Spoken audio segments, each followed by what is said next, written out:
Happy Monday, everybody, and welcome to the Sean O'Connell Show. ESPN 792.1 FM. Glad to be with you after what a weekend in the world of football. We've got a college football national championship game tonight. We'll be talking about it on the show. Oh, mama.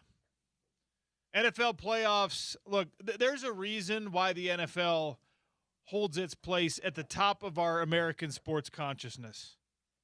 Because even when the teams aren't who you thought they were going to be, and even when the quarterbacks aren't the personalities you thought they were going to be, the games are just awesome, except for one, which we will not be talking about a lot on the show today, because my eyes are still bleeding a little bit from watching that absolute travesty of a 49ers game. Disgusting. Oh, just you let Rashid Shaheed, the former Weber State Wildcat, run the opening kickoff back in a league where the rules have changed so much that nobody does that anymore. And yet Rashid Shaheed gets it done, and really that's all Seattle needed to do for the day. If they had wanted to, they could have stopped there offensively. Because the 49ers only scored 6 bleeping points in the game. So the 7 that Rashid Shaheed and the kicker on the extra point gave you on the very opening sequence of the game would have been adequate for Seattle to advance to the NFC Championship game. That makes me ill to say. Special teams could have just been a special teams game for could have just been. Seattle could have knelt down every single first, second, and third down after that, and then just punted it away. Maybe they wanted to. Maybe they should have. They would have if it weren't for the fact that would garner you negative yardage offensively. That's a good point. And you just can't look in the mirror and say, yeah, we had a negative offensive game. But you still won. Yeah, that's a good point. One piece of good news from this: we will not. Did sales guy Chad tell you he amended the bet a little bit? He changed the bet? So he doesn't want to doesn't want to put his giant foam face behind me? It's still bad, but it's not. I think it's a little bit better. Instead of his face on the wall in the studio, he has like a Seahawks fan parking only type thing that you can buy.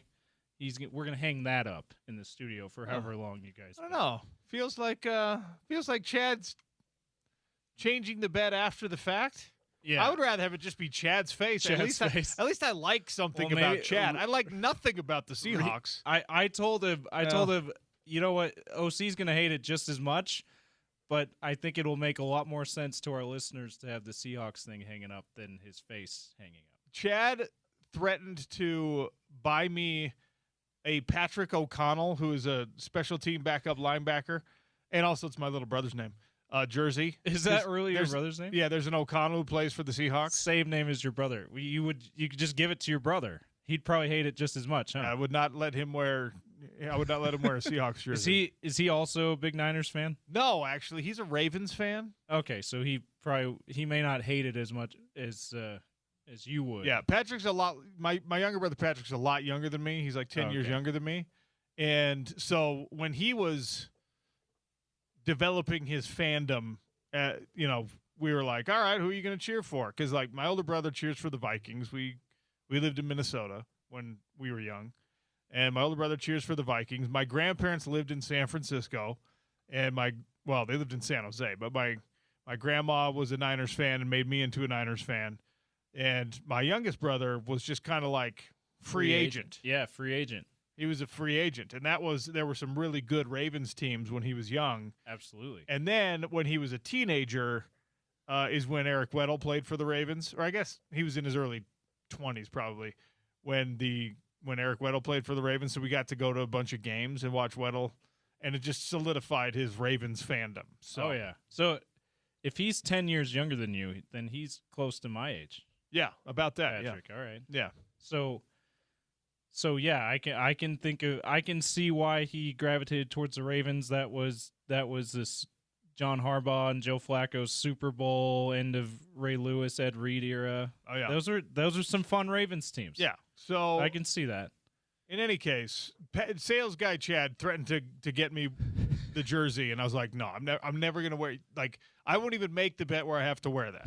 Did you? So he did, and we'll move on from this as soon as I say this. But he did tell me that he paid close enough attention to see that Patrick O'Connell, Seahawks Patrick O'Connell, not to be confused with your little brother Patrick O'Connell, made a key block on the Shaheed opening touchdown. He was the guy. So Shaheed runs it in, and the first guy there with him was O'Connell.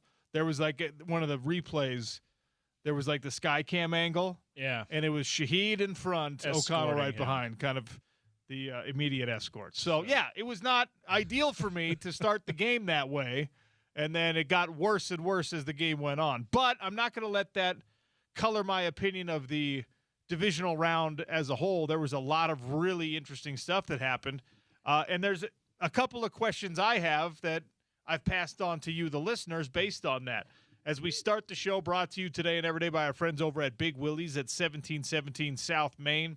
Look, if you have not yet gone by and entered your name in the raffle for the Utah Mammoth tickets, club-level tickets on February 4th when it's the Detroit Red Wings against the Utah Mammoth, they're going to draw the name of the winner here on the show live.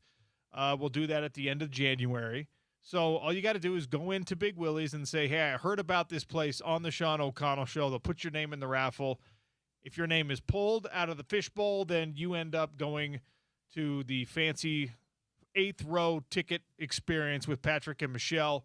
And in the meantime, you'll have had an opportunity to swing by the last bar in town that cares about your wallet, that wants you to not just visit one time, but wants you to make it kind of home base for all of your sports viewing. You got a big UFC card coming this weekend. You've got a national championship game tonight. You've got NFC and AFC championship games coming. Big Willie's is the right place. Incredible food menu, incredible drink menu, a pool hall if you're not really paying attention to one particular team, but you don't want to go home. Fine. Just go shoot some pool and hang out. 1717 South Main, and tell them that OC sent you. So, look, here's a question for you right off the top. The Davante Adams catch and the Broncos overtime interception. Everyone is up in arms right now, taking the screen grabs and saying one of these things is an interception, and one of these things, after the ball was stripped from Davante Adams, one of these things was a completed catch, and the other one of these things was a defensive interception that, of course, changed the game. One of the wildest things we've seen is that 2 playoff games in the divisional round, different scores, but effectively the same overtime sequences, the same overtime run of events. Opening possession, bogs down, have to punt the ball away, which means that the next score wins it. If the team that receives the punt, if they can march down, couple of nice offensive plays, couple of big gains, looks like things are going to start going, and then interception. Now, the Caleb Williams interception, we'll get to this here in a second, is a little bit different than what happened with Drake May's interception, but at the end of the day, this was a fascinating weekend. Did I say a fascinating weekend where the Broncos advance on not Drake May's interception, Josh Allen's interception, pardon me. The Broncos advance because of an acrobatic, insane, and ultimately for some people controversial interception call. And then the next day, in a game that follows the same script in a lot of ways in the overtime period, Davante Adams, on the way to a Rams effort, is stripped of a ball where he catches, has possession for a fraction of a second, his knee is down, and the referees say, no, that's a completed catch. I wish desperately on a day like today we had a more robust visual element to the show, So on the YouTube stream, James, maybe this is something we'll have to do. Put a touch screen behind us right here. Okay, imagine. Touch screen right here. And I'm just doing replays through. Like, it was – and I think it's a worthy discussion to have, because when the interception happened, when the Josh Allen interception happened, I was like, are they going to review that? Are they going to review that? Because that was, in my opinion, that was an interception. We say all the time how the catch has to survive the ground. Well, part of surviving the ground is that you have to be the guy that still has the ball after you survive the ground. If you take the defender out of that, right? Ball is like pseudo caught. You have two hands on the ball. You hit the ground, and then less than 1 second later, the ball is rolling away because the ground made you lose it. We're saying that's not a catch. Saying it's incomplete, yeah. You take the defender out of that, and you're probably like, yeah, that's an incomplete pass. That was not a catch. And the assertion of Bills fans, who are obviously fully invested in the referees being wrong in this case, which they weren't, in my opinion, they want the whole call to be that man's backside hit the ground for 1/1,000,000th of a second while he had two hands on the ball. And that should be dead right there. That's the end of it. Nothing you can do after that moment changes the outcome. That's what Bills fans want. Obviously, Broncos fans, a lot of them here in Salt Lake City, a lot of former Utes or Ute fans have adopted the Broncos of the remaining field because there's plenty of Ute interest there, although there was Bills interest on the Ute front as well. But in an acrobatic situation, you have a guy going over the top. I mean, he's somersaulting his way. He's upside down as he's ripping this ball away and ends up with possession. Again, surviving the ground. He's the guy who had the ball after that play was done. So I saw that. I saw the slow motion. I saw the replays. I was like, man, are they going to send this to review? And what are they going to come away with? Thankfully, I thought they had the right call. Done deal. That's a pick. Changes the total outcome of the game. Obviously, the Broncos get the ball back. They go down for the field goal. They have a freak accident on the play centering the ball before the field goal. Bo Nix breaks a bone in his foot, apparently, on a play that should be like the second or third safest play in all of football. It should never happen. I mean, heck, Sean Payton's got the utmost confidence in Jarrett Stidham to win the game next week and get him to the Super Bowl and then and win beyond that. Should have had the utmost confidence to put Jarrett Stidham in the game to do that play and said, no, hindsight's 20/20. But you never would. Yeah, you would. You never would. So, anyway, the interception, in my opinion, was an interception. And then the next day, you get effectively the same type of play with Davante Adams, and the referees said, nope, he had possession and his knee was down. Did you think that they were – because obviously the buzz on social media is that they're the exact same play officiated differently. Did you think that they were that similar? Because I think there's an argument to say they're both bang-bang plays, so it's not like one's way different than the other, but I kind of feel like they were different enough. They were different enough. It was okay that they were officiated differently. They're different enough for me, but I see why the fan angst ratchets up. Absolutely. Because especially when you do the screen grab thing, like you could do the screen grab thing. Oh my gosh. And you can say, well, the Bills got robbed here. Because when you take a single fraction of a second freeze frame, there's a point in that Bills-Broncos interception where it looks like Cook's on the ground with the ball in his hands, and he's down by contact. It's over. Yeah, my reaction to that is that it's too bad they don't just freeze like that in real time. Because if you watch the actual video, he never had control of the ball. That's how I saw it. That's how Gene Steratore saw it. I thought he did a great job of breaking it down on the CBS broadcast, former NFL referee. He, of course, got all kinds of hate in his comments when he posted the video of his explanation and said, "What do you guys think?" And people were like, "We think you should stay retired." And it's like, dude, he actually broke it down to where it was correct. Now, I'm rooting for the Bills in this game. So in the moment, I'm like, no way, that's not simultaneous catch, right? But then after they showed, 3-4 replays, I'm like, well, yeah, that's an interception. He never had control of the ball. The ball never touched the ground. It doesn't matter that his knee went down. That's an interception, and it's one of the craziest interceptions you'll ever see. And look, it was an unbelievable defensive play and officiated and adjudicated correctly, right? Especially considering how bang it was. I mean, I think a great job by the officials. And look, in a tie game scenario where it's 10-10, it's not apples to apples because of that, by the way, for me.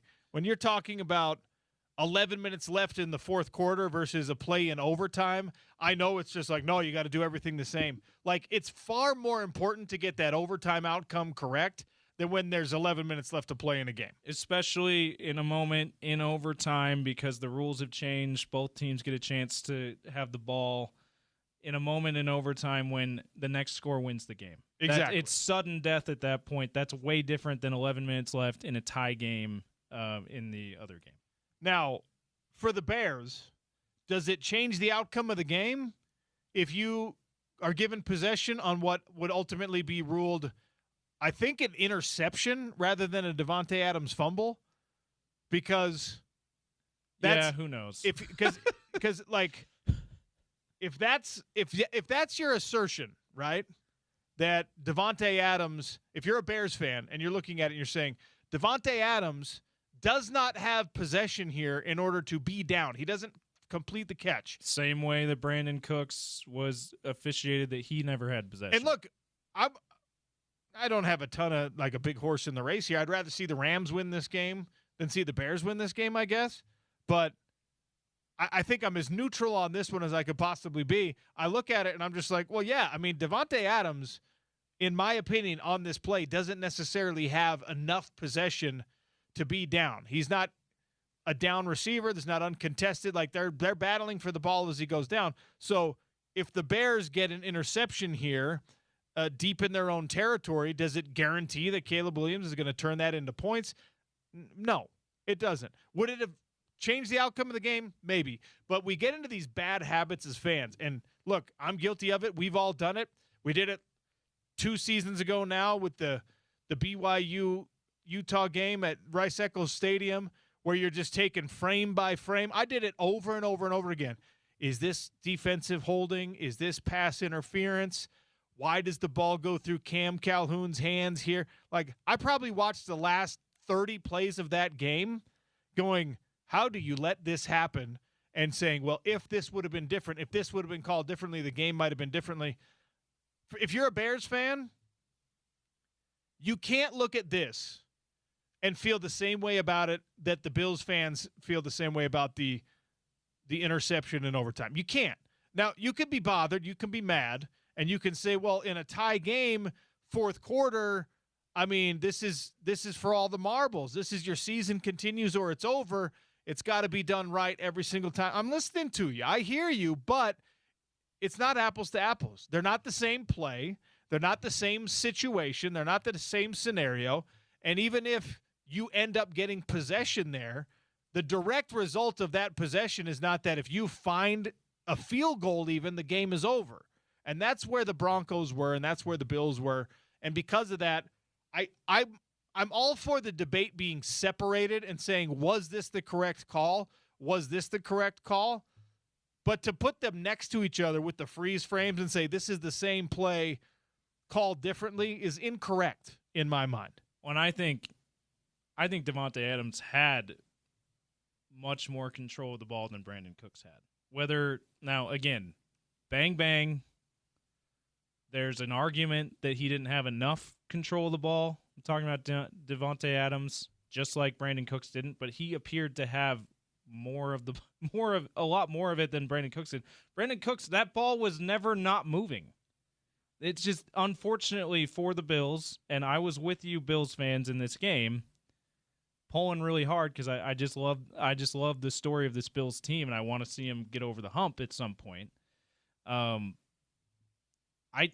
couldn't get myself to believe that he had enough control of that ball. I think you could get yourself to believe that Devontae Adams had just enough control of that ball.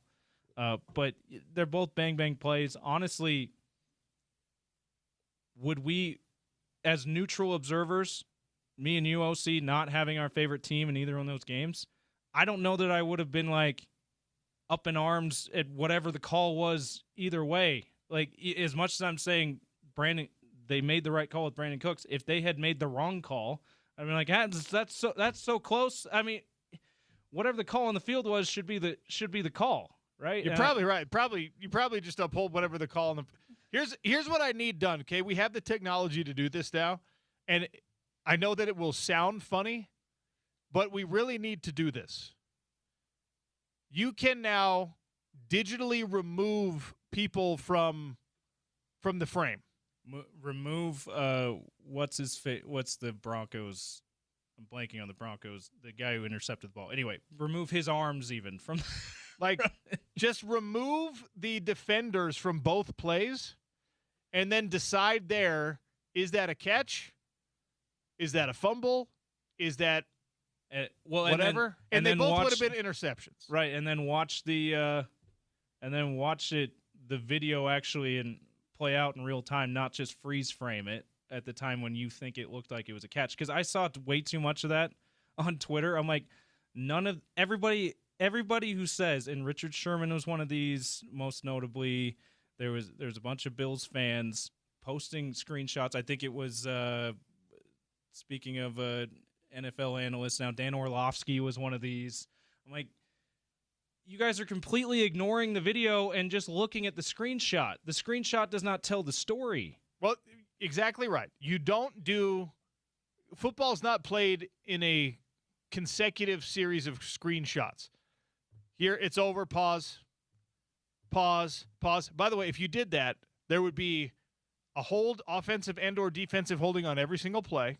Yeah. Every single play that's ever run. Including potentially in the end zone earlier in the Bills drive, on that same Bills drive that would have ended the game. That's the thing. When you start going down this rabbit hole where you freeze frame moments from the game, because I saw the counter argument for the Rams fans was like, oh, look at this, where Caleb Williams is backed up in his own end zone and the offensive tackle here is holding. That's a safety. Flag comes out. That's a safety. Game's over anyway. So if you did this as an NFL, and today's the day to do it, by the way, because the debate is raging and you're successfully staying top of mind, front of mind, probably for the rest of the week with fans as they debate whether or not that was a catch, this was a catch, are you down, did your catch survive the ground, and things like that. That'll carry us for the next 2-3 days. If you're the NFL, here's what you do. You go back, you take the film, you digitally scrub out the defenders in this play, and you say, is that a catch? Does he have possession of the ball? Does it survive the ground? And in both cases, I actually think that this ends up being like you favor the defense in both these cases. I think that the Bears should have been given the ball there. I don't think that it automatically means they score. I don't think they break the tie there necessarily automatically. I mean, they've got 80 yards to go if they do. You got to think about Ben Johnson always wanting to go for it on fourth down anywhere on the field, but particularly when they're on their side of the field. They maybe not even settle for a field goal if they get in field goal range in that play too, which makes scoring even less of a guarantee. Correct. In the Bears case. So, look, you never want referees to be a big part of important games and the discussion following important games. You don't want the debate around whether or not that's a catch, this should have been a flag, was that a fumble, to be the primary story here. But in both cases, you had incredible overtime playoff games that were just absolutely phenomenal, edge of your seat, gripping viewership. And one of the reasons for that was because you had these young quarterbacks this next crop of quarterbacks, Matthew Stafford as the exception, you had this group of guys that are supposed to be the next ones up or are firmly in the conversation. Is he the best player in the game? Is he going to be the next best player in the game? Those guys were on center stage. Josh Allen threw multiple interceptions. Caleb Williams, who has in some cases dragged the Bears to the position they're in right now, whether that ends up being a touchdown or a field goal or not, if you get that possession back, whatever, Caleb Williams threw multiple interceptions in this game. And by the way, he puts you back in the hunt on a Super Tecmo Bowl play. The only place, James and I were talking about this before the show started. The only place where you have seen a quarterback be successful in facing pressure, running backwards 25 yards, and then throwing up a heave, a Hail Mary, oh my gosh, nobody else's arm can even do that, and having it result in a touchdown, the only other place you have ever seen that is if you are my age, a little bit older, maybe just a little bit younger, and you played Tecmo Bowl or Super Tecmo Bowl on the original 8-bit video game systems, Nintendo, whatever. That's what you would do, James. You probably never played Tecmo. Yeah, I'm a little bit too young for that. Okay, so here, but I know about it. You've seen the footage, right? You've seen the screenshots or whatever. Here's what it is, right? You pick the San Francisco 49ers, and you're Joe Montana or you're Steve Young, depending on whether you're playing Tecmo Bowl or Super Tecmo Bowl, and you take the snap, you run directly back and stand in your own end zone, okay? The defenders cannot get to you at that point. It just takes them too long. You run all the way back to your end zone, and you let Jerry Rice run a streak down, and you throw the ball 100 yards, and he catches it in the other end zone. It's the only place where that play works. That's incredible. You just run straight back. You could do it with Boomer Esiason if you were the Cincinnati Bengals. You could do it with John Elway. You could do it with Warren Moon. You run back, and there's just the game mechanics did not yet have the sophistication to do like arm strength ratings and wind shear and all the stuff that now exists in Madden. So all you had to do, you just had to stay out of the way of the rushers, and you just had to chuck that ball as far as it would go, and that's how you scored touchdowns. Caleb Williams is way too young to have played Tecmo Bowl, so I don't know where he came up with that play. Someone's got to show him a video of what you're talking about. But when this is what you did. When 3 of 5 rushers come free, and he's just like, uh-oh, and runs straight backwards, you're like, oh, the game's over. Yeah, that guy. 4th and 4, he takes the snap on the 15-yard line, and he throws it from the 40 or like the 41. And as Chris Collinsworth said, it's a fadeaway jumper throw. That's right. Like he's not even able to put everything into it, his full arm into it, because he's fading away. And that is why, by the way, Caleb Williams will always be your dude. It's that Brett Favre gunslinger freak talent where Patrick you're just like Mahomes, like with the scrambling. You're like, I know that there's times when he's going to hurt us. And honestly, the overtime interception sounds like it was a little bit more on DJ Moore than it was on him. But there are plenty of times where Caleb Williams and that gunslinger mentality is going to hurt you. But if you have at least a 1-to-1 ratio of those moments and the stuff we saw on that play, he's always got to be your guy. Because how many quarterbacks, even in the NFL, how many quarterbacks can do that? How many quarterbacks will do that? How many quarterbacks are willing to risk even trying to do that? And the answer is like 3 of them. There's just nobody who does that. And it shouldn't happen more than once in a season. And even once in a season is probably reckless and stupid. But it got you to where you needed to be in that game, where you needed to keep pace with a Rams team that people have been talking about for like 7 weeks now as the obvious Super Bowl favorite. And you're a young, on the rise, are we going to be able to take the next step team? And you battled it out into overtime. You will not find anyone that is less impressed with Caleb Williams' nail polish than me, okay? But the dude has swagger and confidence that just I mean, is probably only built by being the best athlete in every setting he's ever been in his entire life, including in the NFL. Maybe not best athlete, but he's the best performer on most of those fields. He is the dude on most of those fields. And he did something that you have not seen since 1980s, early 90s video games in a playoff game last night. Yeah, I can't think of concrete examples off the top of my head, but every time I've seen a quarterback retreat like that, it's either been a sack, it's been the incomplete, nowhere close to anyone anyone on your team trying to throw it to, or a reckless interception, right? I have never, and that Kmet's wide open, by the way. Like, the fact that that's not a contested catch too is also remarkable. Well, it's also an incredible moment for Kmet, because he knows the situation. He knows that you're not going to get a pass interference call either way, right? I think it was close. I think there was enough contact both ways that they wouldn't have called it anyway. But certainly not in that moment, right? And I think Cole Kmet understands that situation. It's 4th and 4 because my dude just ran back there. This is effectively a Hail Mary. And we talked about that last week. He's like, you know what? And he's boxing out for a rebound. He's like, I'm the one who's 6'5". I'm going to keep this dude at arm's length, and he's going to be grabbing onto me and stuff. And the ball was in the air for 12 minutes, and he was just like, all right. Now I'm going to separate and go. It was an unbelievable play by him as well. But Caleb Williams had to be the guy who was able to make that throw. I saw the like, whatever it is, metric, where they were like, that's 51 yards through the air. And you're like, stop that. We could see where his foot was when he threw the pass, and we could see where Cole Kmet was when he caught the pass, and it's not 51 yards. But guess what's more important than that?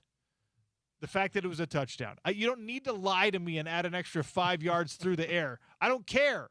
I saw the people were disputing the AWS Next Gen stats too about how the probability of that being a catch, and I'm like, it said it was like 17 or 18%, which is very low, by the way. But people, it's 1%. I'm like, okay, well, you're exaggerating for effect. They're being precise with whatever their calculations are. Okay, here's what I want. I want the Doctor Strange. I've run this thing, 15 million times. How many outcomes? How many do we win? Out? 1. That's what I want. That's Caleb Williams. Why do I see more of those memes? By the way, that would fit really well. That's what Caleb Williams is. That he's just like, all right, that's all I need is the 1. You're telling me there's a chance. And look, it ultimately doesn't work out. He throws an interception that ends up cursing you. And DJ Moore probably is cut by the Bears after this. Like, as good as he was for them this year, that's the Marcus Page moment. You know, Marcus Page, UNC insane game tying 3, but then Villanova hits the buzzer beater a few seconds later, national championship game. That goes into one of those where it's like it's going to be more memorable because NFL playoffs, but it's one of those where it's like incredible play that. You would think with how great a play that was, that team ended up winning the game, but oh, by the way, they lost. So we got to move on. Sammy Moore is going to join us, talk about the Utah in the transfer portal, all that stuff. But the other thing that came out of me from the weekend was, man, there's a bunch of young quarterbacks that now have had an opportunity to take a strike at this thing, and this year it's over for them. I didn't mention C.J. Stroud here, not to attack James, but because the consensus seems to be that he is regressing, that he is not developing, that his rookie year was maybe going to be his best year, and after that it hasn't been good. Unfortunately, yes, that's what it looks like. But I put up 4 different poll questions. Will Josh Allen ever win a Super Bowl, yes or no? Will Caleb Williams ever win a Super Bowl, yes or no? Will Bo Nix ever win a Super Bowl, yes or no? Will Brock Purdy ever win a Super Bowl, yes or no? At Real OC Sports, go vote on the poll. You can also text your answer to any of those at 877-353-0700. Do we believe that these guys are going to be in the conversation moving forward? I think that, well, the indication is that Bo Nix and Josh Allen have the most confidence from the listener? That Brock Purdy, his window is closing rapidly? That Caleb Williams still probably has people bothered by his USC days? But let me know what you think. Not even who's the most likely of those guys, because they're all going to have multiple cracks at it. They're all going to play multiple seasons as starters in the NFL. We got another 10 years plus of every one of these guys, most likely. Is Josh Allen going to win a Super Bowl? Is Caleb Williams going to win a Super Bowl? Is Bo Nix going to win a Super Bowl? Is Brock Purdy going to win a Super Bowl? Simple yes or no. Go to Twitter to vote. We got to take a break. It's the Sean O'Connell Show on Utah's #1 sports talk, ESPN 700, 92.1 FM.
Welcome back to the Sean O'Connell Show. Welcome in Utes insider Sammy Mora, managing editor over at Ute Zone, friend of the program. Hey, Sammy, how are you? I'm doing great, OC. How are you? I'm doing great. Which do you want to talk about first, transfer portal or running Utes' first ever Big 12 conference win under Alex Jensen? I'm down for either. You choose. All right, let's go Alex Jensen. I like starting with a win. Utah over TCU. Alex Jensen searching for that first conference win, and he gets it against the Horned Frogs. Best and worst part about this particular game for you? Best part, like you said, was the win. Worst part, I think, was, letting TCU kind of crawl back into it in the second half. That's been a reoccurring issue all season. But, they were finally able to close one out, which I think, it kind of was like you have to get over that first hump. And I think that they finally got over it. I did like the somewhat balanced effort, 4 Utes in double figures. Obviously, Terrence Brown led the group of 26. But, it was a good win. I think there was a lot to like, but there's also a lot not to like. So it's one of those wins for the Running Utes for sure. Well, that's a win-win-win if you're a coach, right? Because I don't think this group is in danger of this, but even when you get a win, you can pat yourself on the back a little too much. If you're a coach and you don't want your players to do that, you could say, "Haha, nice win, guys," but let's go watch the film, and you're going to hate some of the things you see. So I think a lot for this Utah staff to work with, a lot for this Utah roster to still learn and improve. But I agree with you. You got to get over that hump at some point, and to do so then begs the question, can you build any momentum off it? Because it's not an easy week. You've got road game against Kansas State, road game against BYU, as the rivalry matchups have come very close together this season. What do you make of those two matchups? Let's start with Kansas State. I think Kansas State is one of those very interesting games because, Tang had this Tang's groups always are well coached, and they were in a good position to be another tournament team this year. But if I remember correctly, I think they're sitting at 8-9 or 9-8 on the season. They're not very they haven't dominated as much as people would have expected it to. And I know they've had some issues with, production and stuff like that, but that's going to be interesting. I think it's another winnable game. If they can win on the road, I think that's another hump to get over, because winning at home versus winning on the road are two completely different things, especially in basketball. And so I think if they can get that win, I think that, that's another good step in the right direction. As for BYU, the effort that we saw a couple of weeks ago when they played at the Huntsman Center was probably one of the best efforts we'd seen from this team all season, whether it was just Alex getting this team up for, the rivalry, or if it was just guys, wanting to play against show up against some high level, projected NBA draft picks. That was probably one of the better effort games. So will they have that same level of effort? We'll see. I think that, obviously the TCU win was a massive confidence builder for this team, that they can close out a game finally. I know Keanu Dawes even told us that after the game. So that's going to be interesting. But I think that this 2-game stretch could be very, very interesting. If Utah ends up the stretch 1-1, I personally, I would take that, because, that means you have 2 conference wins, and that's 2 conference wins is better than no conference wins at this point, especially in a conference like the Big 12. Sammy Moore is our guest here on the Sean O'Connell Show, talking Running Utes. But now let's transition over to the close of a very, very hectic period for Morgan Scalley as he embarks on this new journey as head coach of Utah football. The transfer portal singular window, the timing of this thing during bowl prep and during playoffs for all the teams involved in the playoffs is, I think, for some people problematic. For Utah, you didn't have to worry about playoffs at least. But there's this massive state of flux we talked about in our last couple of conversations that is now, the dust is starting to settle. Guys are in the transfer portal. You can still pull players out of the transfer portal, but nobody new can put their name in. And based on what we have now with a closed transfer portal window, how do you think Utah fared? I know that this is probably going to be an unpopular opinion, but I think that Utah – at least netted even in the portal. I think that looking at wide receivers specifically, Kyrie Scholes and Braden Pagan are 2 high-level pass catchers that can push things down the field. Plus, you keep Larry Simmons, you keep Creed Whittemore, you keep Zip, Adrian Zipper. There's a lot of good wide receivers in that room. So I think that this passing game is going to be a lot. I don't want to say more volatile, because I think that it's going to be – I want to see how this shakes out, because there's so many different guys that bring so many different things to the table in this wide receiver room. So it's going to be interesting to see. They tore the defensive tackle room down to the studs. You just keep your young guys, Pupu Sepulona, Carson Kafusi, Sione Motupuaka, those guys. You keep the young guys in, but you bring in, some big bodies from the portal, Jamal Wallace, Lucas Samsula from Wyoming, Jai Moy from San Jose State. You bring in a lot of those big bodies that Utah has been missing in that defensive tackle room. I know losing J.J. hurts, losing K.O. hurts, losing Smith hurts, losing J.H.D. hurts, but I think Utah did a good job of, filling in the gaps where needed, but also rebuilding the areas that needed to be filled. kind of a complete rebuild at corner, but kind of not because you keep Scooby and you keep J.C. Hart, who are two guys that I am extremely high on heading into this spring. But I like the additions that Morgan brought in for this team. Forgive the very specific question. Does Don Saunders have like some weird Purdue connection that made that transfer make sense? Honestly, I have no clue. When I saw it was Purdue, I was kind of a little shocked myself. I have honestly no clue what the connection is there. Yeah, I was because I mean, look, obviously the guys who left for Michigan, whether you love it or hate it, you have to admit that it makes sense for those players to want to go there because of coaches' relationships, the fact that it's Michigan, it's a blue blood, et cetera, the NIL implications of something like that. But some of these guys, like to see Don Saunders leave a Utah program with this long, incredible track record of developing corner talent for the next level to end up at a place like Purdue, I'm like, wait, what? I don't get it. But again, that's part of the learning process.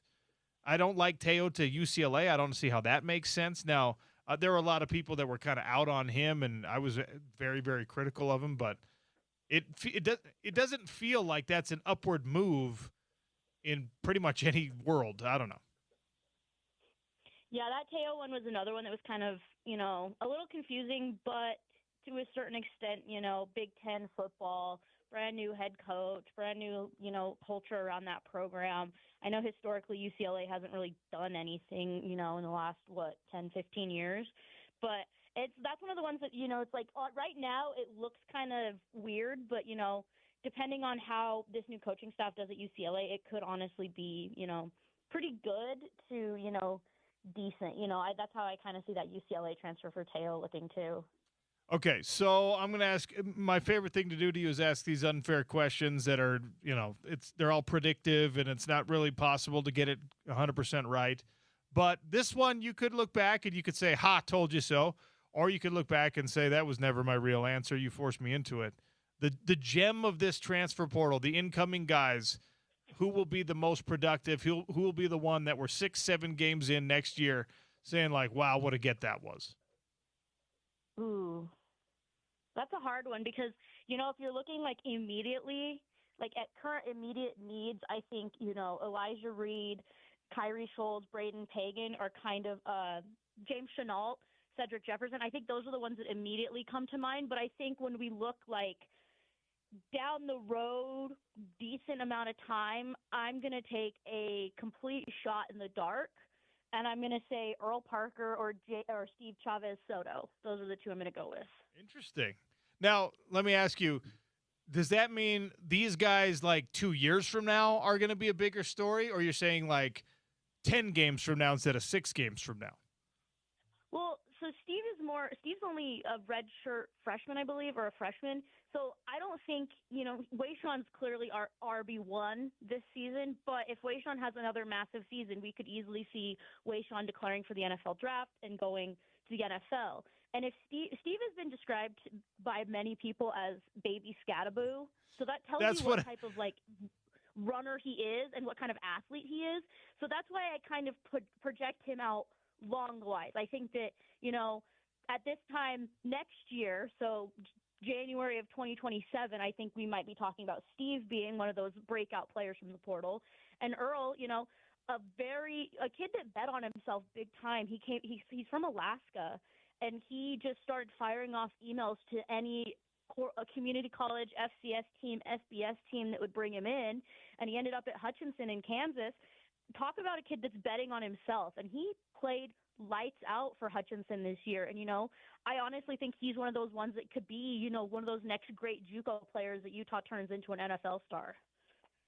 The reason I asked you that follow-up question is because, like, I have now girded myself. I've prepared myself to just, you got these guys for 1 year. I'm not even trying to project people for 2027 because you just have to re-recruit everyone, and we're going to have this same conversation a year from now about who you got to stay, who ended up leaving, et cetera. So I don't know that long-term development for a program that has always buttered its bread with long-term development, I don't know if it's something you can bank on anymore. It's not to a certain extent. I think that there's certain cases where Utah has that long-term development. I mean, look at the offensive line. Like I almost said Caleb Williams. I watched the Bears game last night. It's still on my mind. Caleb Lomu, Spencer Fano, all the other guys that are on this offensive line, and even the guys that are projected to start next year with the exception of Jefferson, Keith Olson has been here for a long time. Zaraway Williams has been here for a long time. Alex Harrison has been here for a long time. So there is guys that I think still you get that chance to develop. And I think there's still those kids that want that. I think that, I know there's a lot of people who talk about there's no more loyalty in college football. Like, yeah, there isn't, but I still think there's still some kids that do that have the loyalty of you guys bet on me when no one else would, so I'm going to bet on myself with you guys. I think there still is that. It's not as prominent as it used to be, but I still think that there is going to be those guys that do stick around and do develop themselves out from programs like Utah.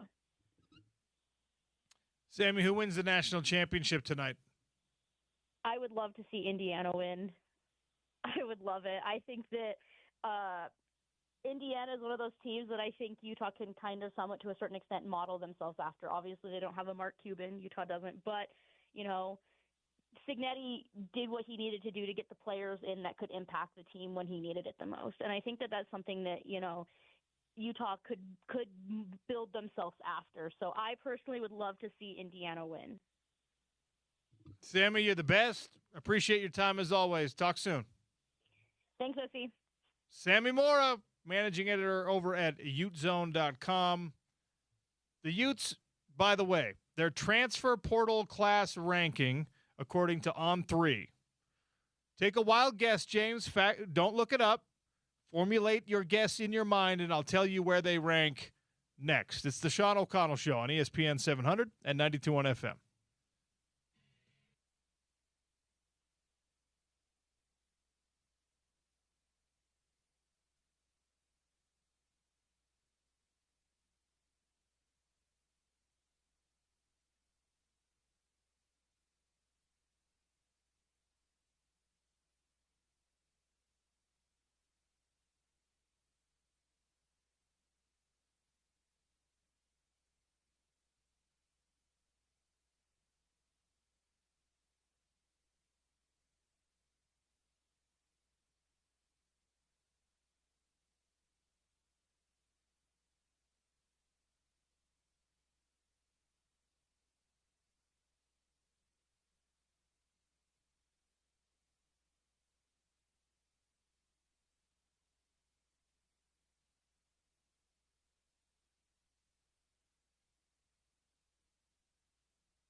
Evan Cohen is going to be joining us. ESPN Radio's Unsportsmanlike daily right here on Utah's #1 sports talk. They begin early. That's a 6 a.m. Eastern time show at 4 a.m. here in Salt Lake. Evan Cohen, one of the best in the business, joining us here in about 5 minutes. We will ask him about all things college football, the NFL playoff weekend, etc.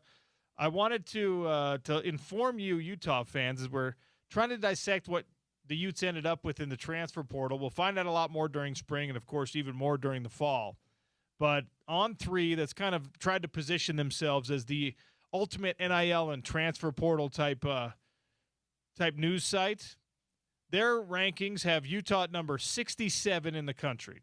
Not what you want to see, not what you want to hear necessarily, but on paper, they have the 67th ranked transfer portal index, meaning your net gain or loss. 67. Guess who's right above him, James? Guess who number 66 is? The Michigan Wolverines. Oh. Interestingly enough. So, when you think of all the guys that Utah lost to the transfer portal versus what they brought in, because of your familiarity, you could look at it and say, oh my gosh. But On3 doesn't have the emotional connection, the name recognition thing. They're talking about production, and the production you brought back versus the production that you lost is remarkably similar to Michigan, where a lot of those guys went. I think Utah fans, the ones that are feeling negative about the transfer portal, it's understandable because, like you just said, the bigger names, it seems like the bigger names left Utah's program than what left Michigan's program, right? And we know around here, we know all those guys really well. All of them were really productive in one way or another. Particularly the ones that went to Michigan, and then Dallas Vakalahi also went to a big-time program in Penn State, right? But it's like 6 guys. Well, 7 if you count Teo Johnson. It's 7 guys. That's not that many. It's not the drastic departure that some other teams experienced, but it is. It's not nothing. It's not nothing. Texas Tech is number 1 according to their rankings. Indiana's number 2. LSU's way up there. Texas is 7. Houston is the second ranked in the Big 12 world. Houston comes in at number 8 according to On3. BYU's at 14. West Virginia randomly at 17. They brought in 31 new guys in the transfer portal, and that's so far. BYU's brought in 8. Texas Tech has 19 new players. 6 of them are 4 stars. They lost no 4 stars. They brought in 6 new ones. They brought in 13 3-stars, and they lost 21. Wow. And remember, the portal's closed for everybody but the teams playing tonight. So there's potentially more movement and more guys that teams can be in on, from Indiana and Miami. Got to take a break here. Evan Cohen joins us next from Unsportsmanlike, right here on ESPN Radio. It's the Sean O'Connell Show on Utah's #1 sports talk, ESPN 700 and 92.1 FM.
Welcome to hour number 2 on the Sean O'Connell Show. Welcome in Evan Cohen, host of ESPN Radio's Unsportsmanlike.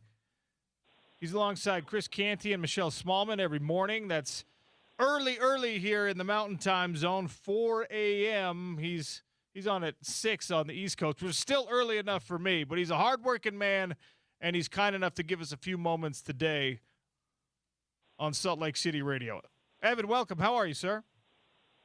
Sean, thanks for having me. I appreciate it. So we started the show today gushing about an incredible divisional weekend in the NFL playoffs and the controversy about a couple of catches that one was ruled an interception, one was ruled a catch and down by Devontae Adams, and everyone took to social media and did their screen grabs and did their dissections, and all of us become professional rules analysts in these moments. And I'm here for that even. I like the drama surrounding some of that. Where did you net out on the Broncos interception and the Rams completion in the fourth quarter? Are those the same play adjudicated differently? Are they different enough that you have to look at them differently? How did you handle those situations? Yeah, so the main one for us this morning was the Bills one and the Bills-Broncos one, simply because of the fact that we deemed that moment in that game to be the biggest story. And, sometimes we get it right, which is, I guess today was one of those days we got it right because of the fact of the McDermott firing. I think the refs made the right calls, and I know that may seem contradictory that I'm going to say that, but the one that I'm focusing on specifically is that Buffalo-Denver one, because I do believe that was an interception. And I also can't, Sean, get out of my head the whole idea that we are making such a big deal about those plays late, specifically in the Denver-Buffalo game, and not as much about all of the other plays leading up to that. And I know that is a cop-out answer. And I understand that people look at those plays, both of them, the L.A. one in Chicago and the Denver-Buffalo, and say, well, what's the difference between the two? The difference between the two is one team has this Hall of Fame quarterback who has never gotten it done in terms of winning it all, and that's the difference. And I understand that that's not an X's and O's referees type of answer, but when Brandon Cooks is going to the ground and Denver comes up with the ball, and yet again, it's another Josh Allen unfortunate mistake, that's where my mind goes, and yes, I think they got it right. Was the play call a mistake, taking a shot there when you just need to march down the field and get a field goal? I mean, you've already gotten that first possession out of the way. If you can just methodically find a way to get down there and score, kick a field goal, doesn't have to be sexy, doesn't have to be Josh Allen heroics. You just got to march. Was it the right call to try to take a bit of a shot? It's a great point by you because people are not playing the opposite part of this. Like, for example, on the Tre'Davious White pass interference, that moment, let's just say they don't – I'll answer your question in a second, but it goes to your question. The Tre'Davious White pass interference that was called for on Buffalo, people realize that if that's not called, it's still 3rd and 12 from, I believe, the 38-yard line, which would be in field goal range. And if you run the ball, it's better version of field goal range. So in the scenario that you are referring to, I totally think that that's such an interesting part of this. It's the play before aspect of it. It's hitting singles when you don't have to hit a home run. That part of this.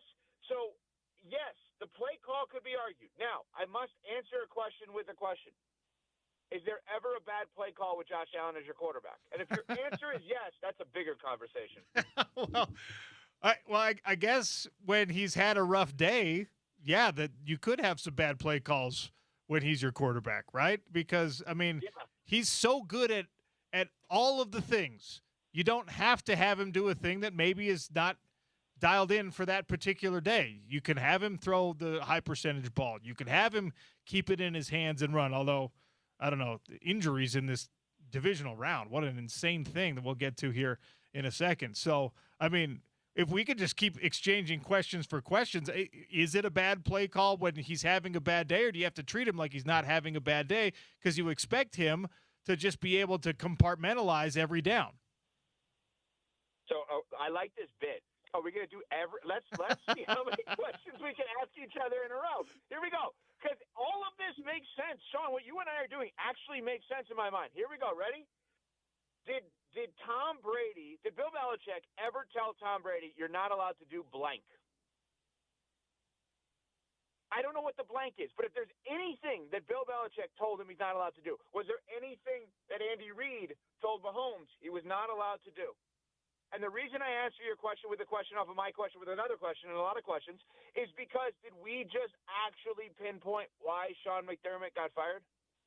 Like, Sean, in that spot, even though it's Josh Allen, hit singles, not triples and home runs. Tell Josh Allen we're playing for a field goal. Everything's safe. Every drive ends up with a kick. I don't care about a touchdown. I care about 3 before I care about 6/7 in that regard. Is that actually why Sean McDermott just got fired? Did we pinpoint, you, to your credit, did you pinpoint why? Because Josh Allen has a green light at all times, and even the greats need a yellow light at times. I agree wholeheartedly with that.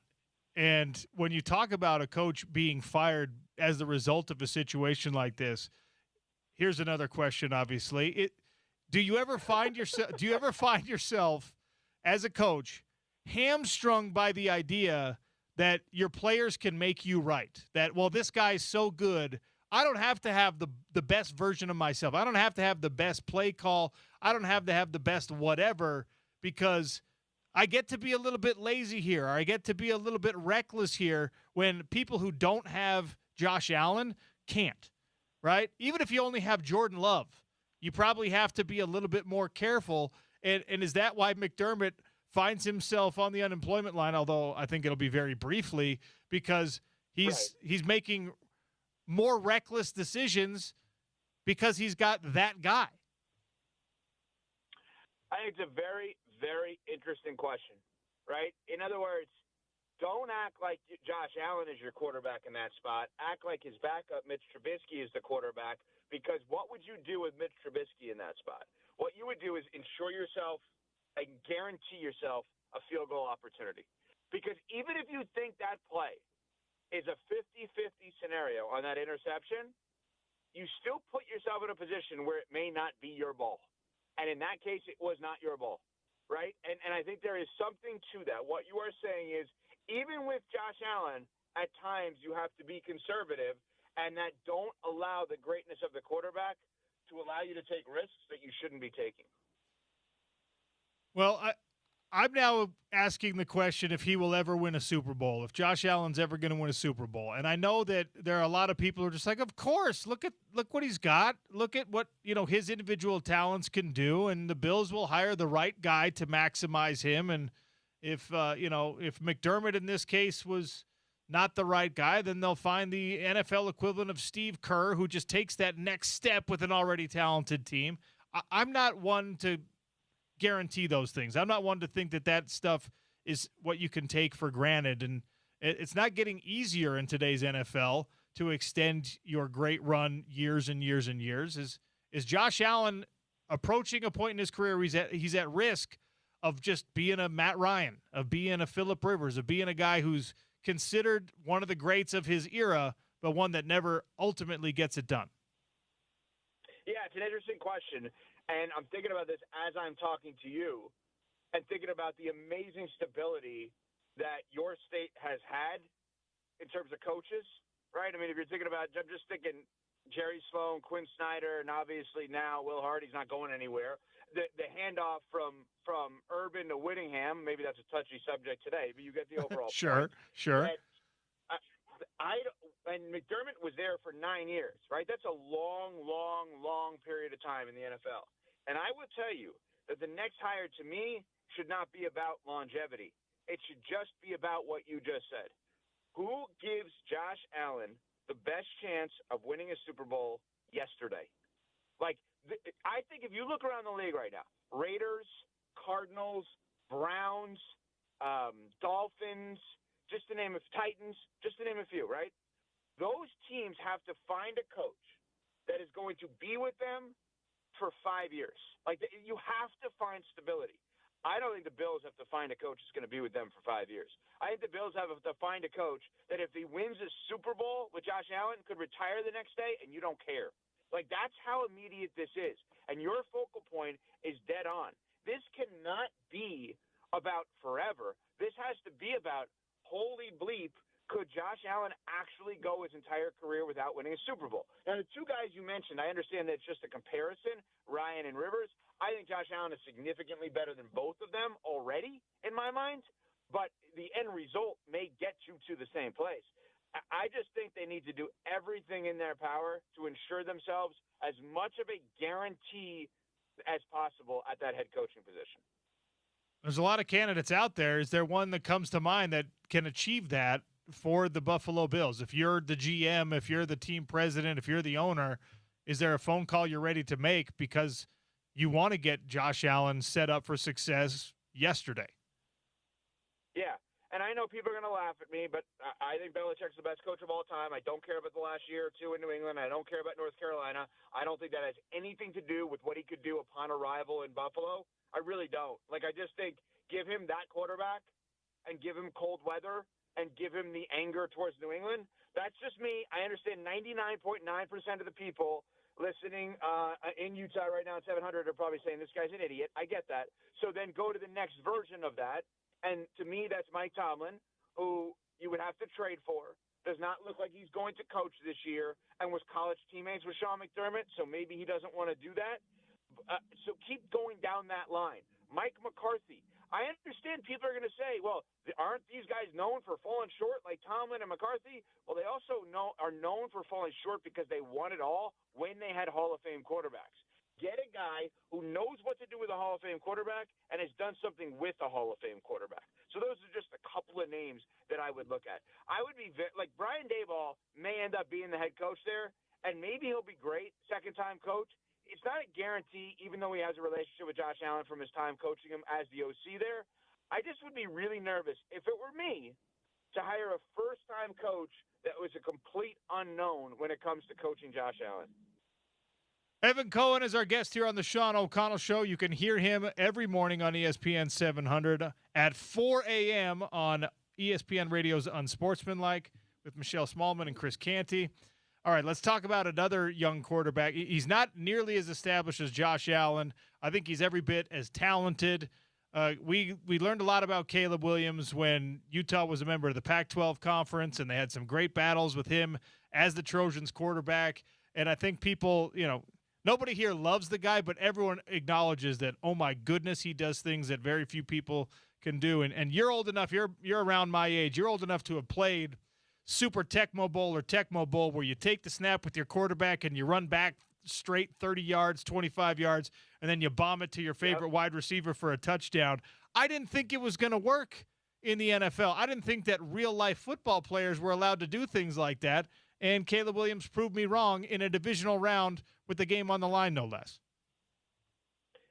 In the irony of all ironies, I literally played a video game. I played Madden with my son for about 15 minutes before I had to take him somewhere about an hour ago. And I swear to you, I had a play where I was running backwards like Caleb and couldn't even complete the pass in video games. So that was unbelievable. And that, to me, will go down, the pass to Cole Kmet in the end zone, will go down as one of the greatest plays that meant nothing ultimately in the history of sports. Seriously, I grew up in New York. I'm a lifelong New York Mets fan. There was a play in the 2006 NLCS against the St. Louis Cardinals where Endy Chavez, E-N-D-Y Chavez, an outfielder that no one right now listening knows who this is, but he had a catch. People could look it up. 2006 Endy Chavez, one of the greatest catches in a game you'll ever see in your life. And I thought, oh, my God, the Mets are going to do this. They're going to get back to the World Series finally. And you know what? They didn't even win that game. And so it ultimately mattered not at all. And Caleb's greatness, by the way, there's probably moments, if I think, boy, I'm talking to the right guy in the right fan base. How many moments from Bulls-Jazz finals do you probably look back upon and people in Utah look back upon and say, that was an unreal moment, but then Michael happened, so then who cares? Like, it doesn't really matter that happened that way, right? It's one of those kind of things. I mean, it was one of the great throws you'll ever see in your life, but then obviously throws the interception in overtime, and they lose the game. They're way ahead of schedule. And I think that entire argument about, could Caleb be a bust? Was he not the right pick? You know what the right pick was for that draft? the Bears were right with Caleb, the Commanders are right with Jaden Daniels, and the Patriots are right with Drake May. It's unbelievable. All three of them were right answers that year. Yeah, rare win-win-win. Now, the interception, the ensuing interception after that unbelievable individual play, that was bad, and it's interesting to me to see how many people are ready to dump that on DJ Moore and say, look at the lack of effort here. And the people doing so are all NFL quarterbacks who know a lot more about route concepts and how to defeat that particular look in coverage than I ever will. So if we say, all right, that's not Caleb's fault, he threw the ball 22 yards on the hash where that ball is supposed to go because of the coverage, and we just take everyone at their word, and we say, all right, that's the wide receiver's fault. How do you handle that wide receiver moving forward? Because if it were the quarterback equivalent of, wow, this guy threw the game away with this boneheaded decision, you got $50 million a year dumped into the quarterback, so you're just going to live with that pain. I don't know if you have to do the same thing with wide receivers, especially if it's an effort thing. So how do you handle a receiver or any player outside of the quarterback position who is responsible for a moment like that? Yeah, it's a good question because on our show this morning and on Sports With Chris Canty, who played defensive line but is the smartest football guy you'll ever hear and talk to in your life, did really take to task DJ Moore in that spot. And I think that what we've seen from Ben Johnson, the head coach of the Bears, is clearly he's not afraid to go after guys. And I do think that the Bears specifically need more out of those wide receivers moving forward. Rome Odunze was kind of up and down, the receiver from Washington this year. And DJ Moore, I mean, I don't know. Did DJ Moore look like a can't-miss number one receiver like they're paying him to be? I think that the guy who looked really good for them was Luther Burden, the second-round pick out of Missouri. But I think that kind of stuff can't happen anymore if you're the Bears. And maybe DJ Moore becomes that guy. They're not going to get rid of him because of it. But is he potentially that guy where they look at the other two and say, this is an expendable piece, and we're going to have moments like that where we're going to wonder what's going on there? Like, how does that moment happen? So I think that they have to deal with it. And that's going to be an interesting thing because Ben Johnson is going to put a lot of the target on him because he is outspoken, as we know. He had a lot to say about the Green Bay Packers. But at some point, if your team, and it's going to come back and bite him, it always does. But the only way it comes back to bite you is if you're relevant enough for us to remember some of your different type moments, and they are obviously going to be relevant enough because of him.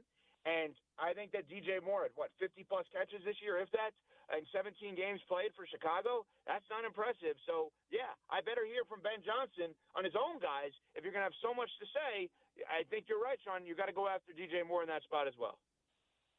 Can the Broncos win without Bo Nix leading the charge? Can Jarrett Stidham win them an AFC Championship game?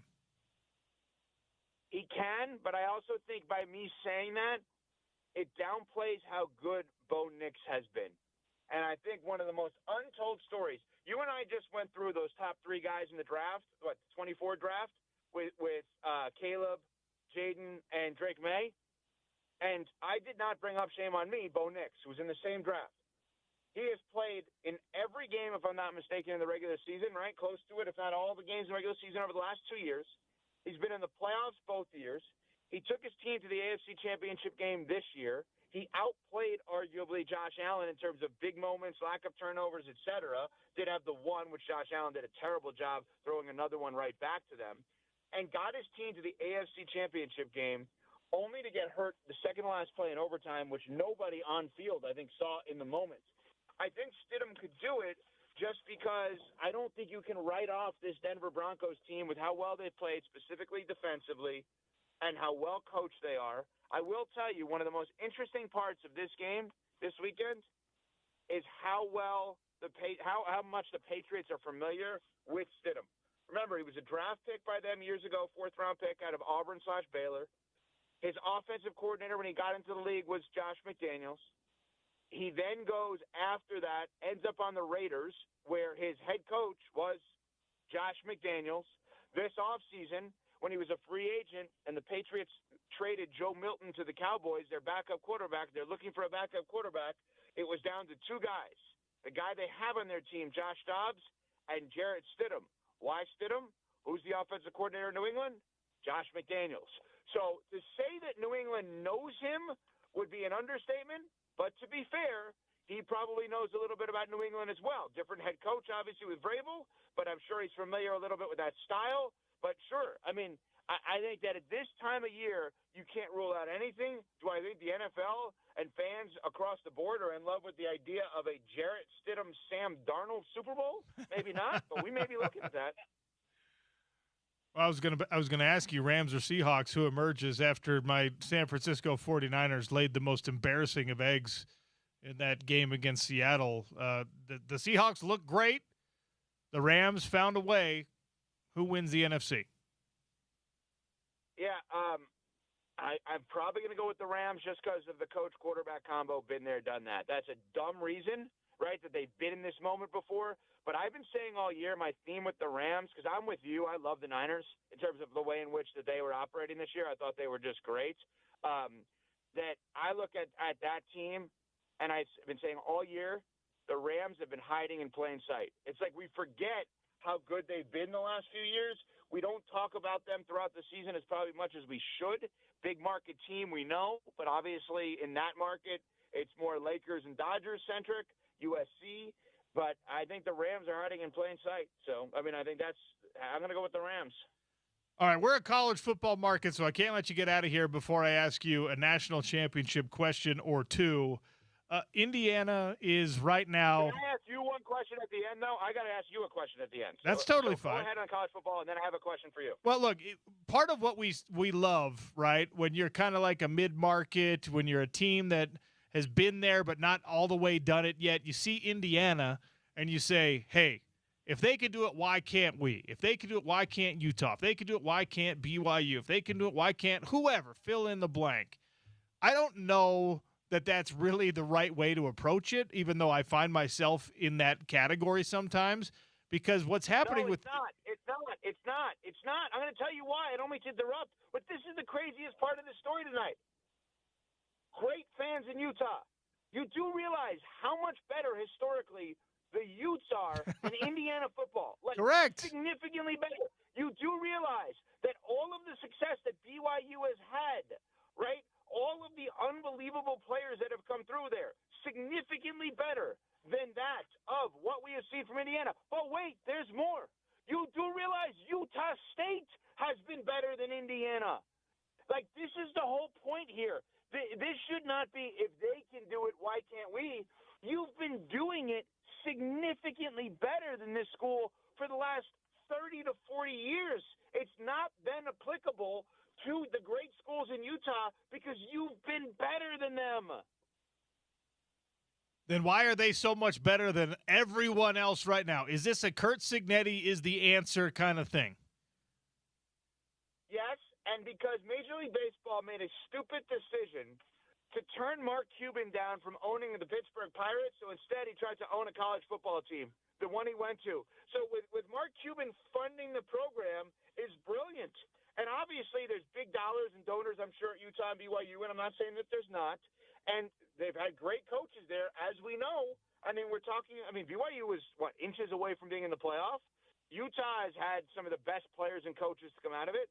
So I think, yes, it is a Cignetti thing. It is a funding thing. And it is a coach who took a team with him to the next stop. That's the other interesting thing. Like, Mel Kiper Jr. is on with us every single Wednesday.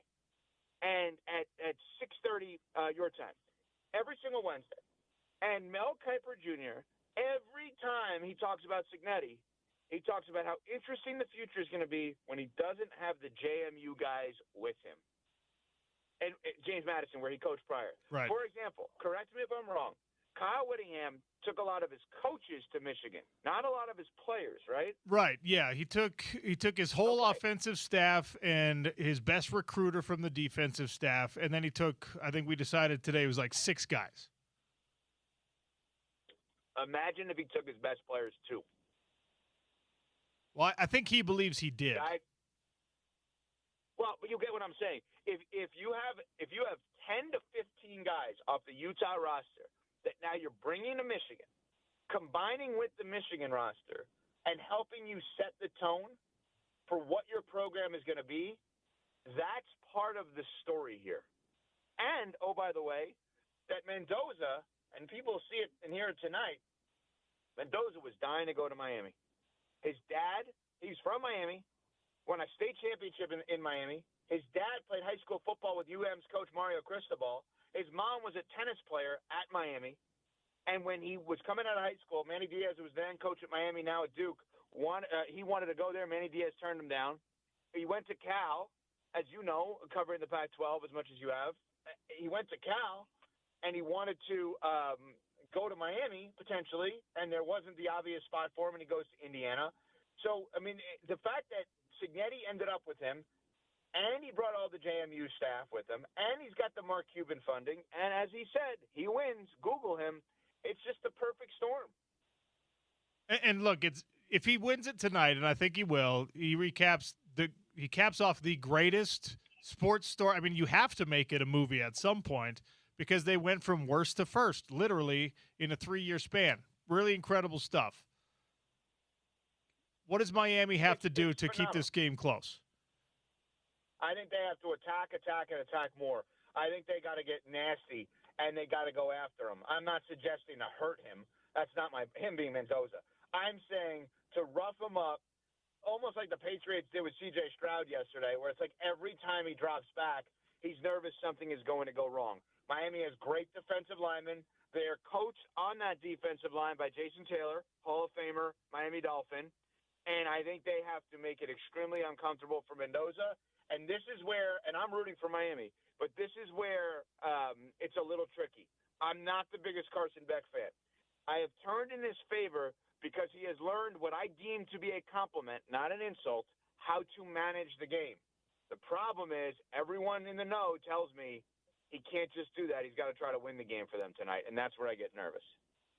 Evan, you've been incredibly gracious with your time and your expertise, so I will answer your question if you really have one for me. Okay. I swear to God I do. I've been dying to ask you this. All right. I am a pathetic loser when it comes to the NBA trade machine. I'm obsessive over hypothetical trades, and I'd like your big picture, what the Jazz are going to do here. Is Lauri Markkanen going to be traded? Nurkic, Kyle Anderson, Kevin Love, all these guys on big contract. Well, Love not, but all these guys on contracts.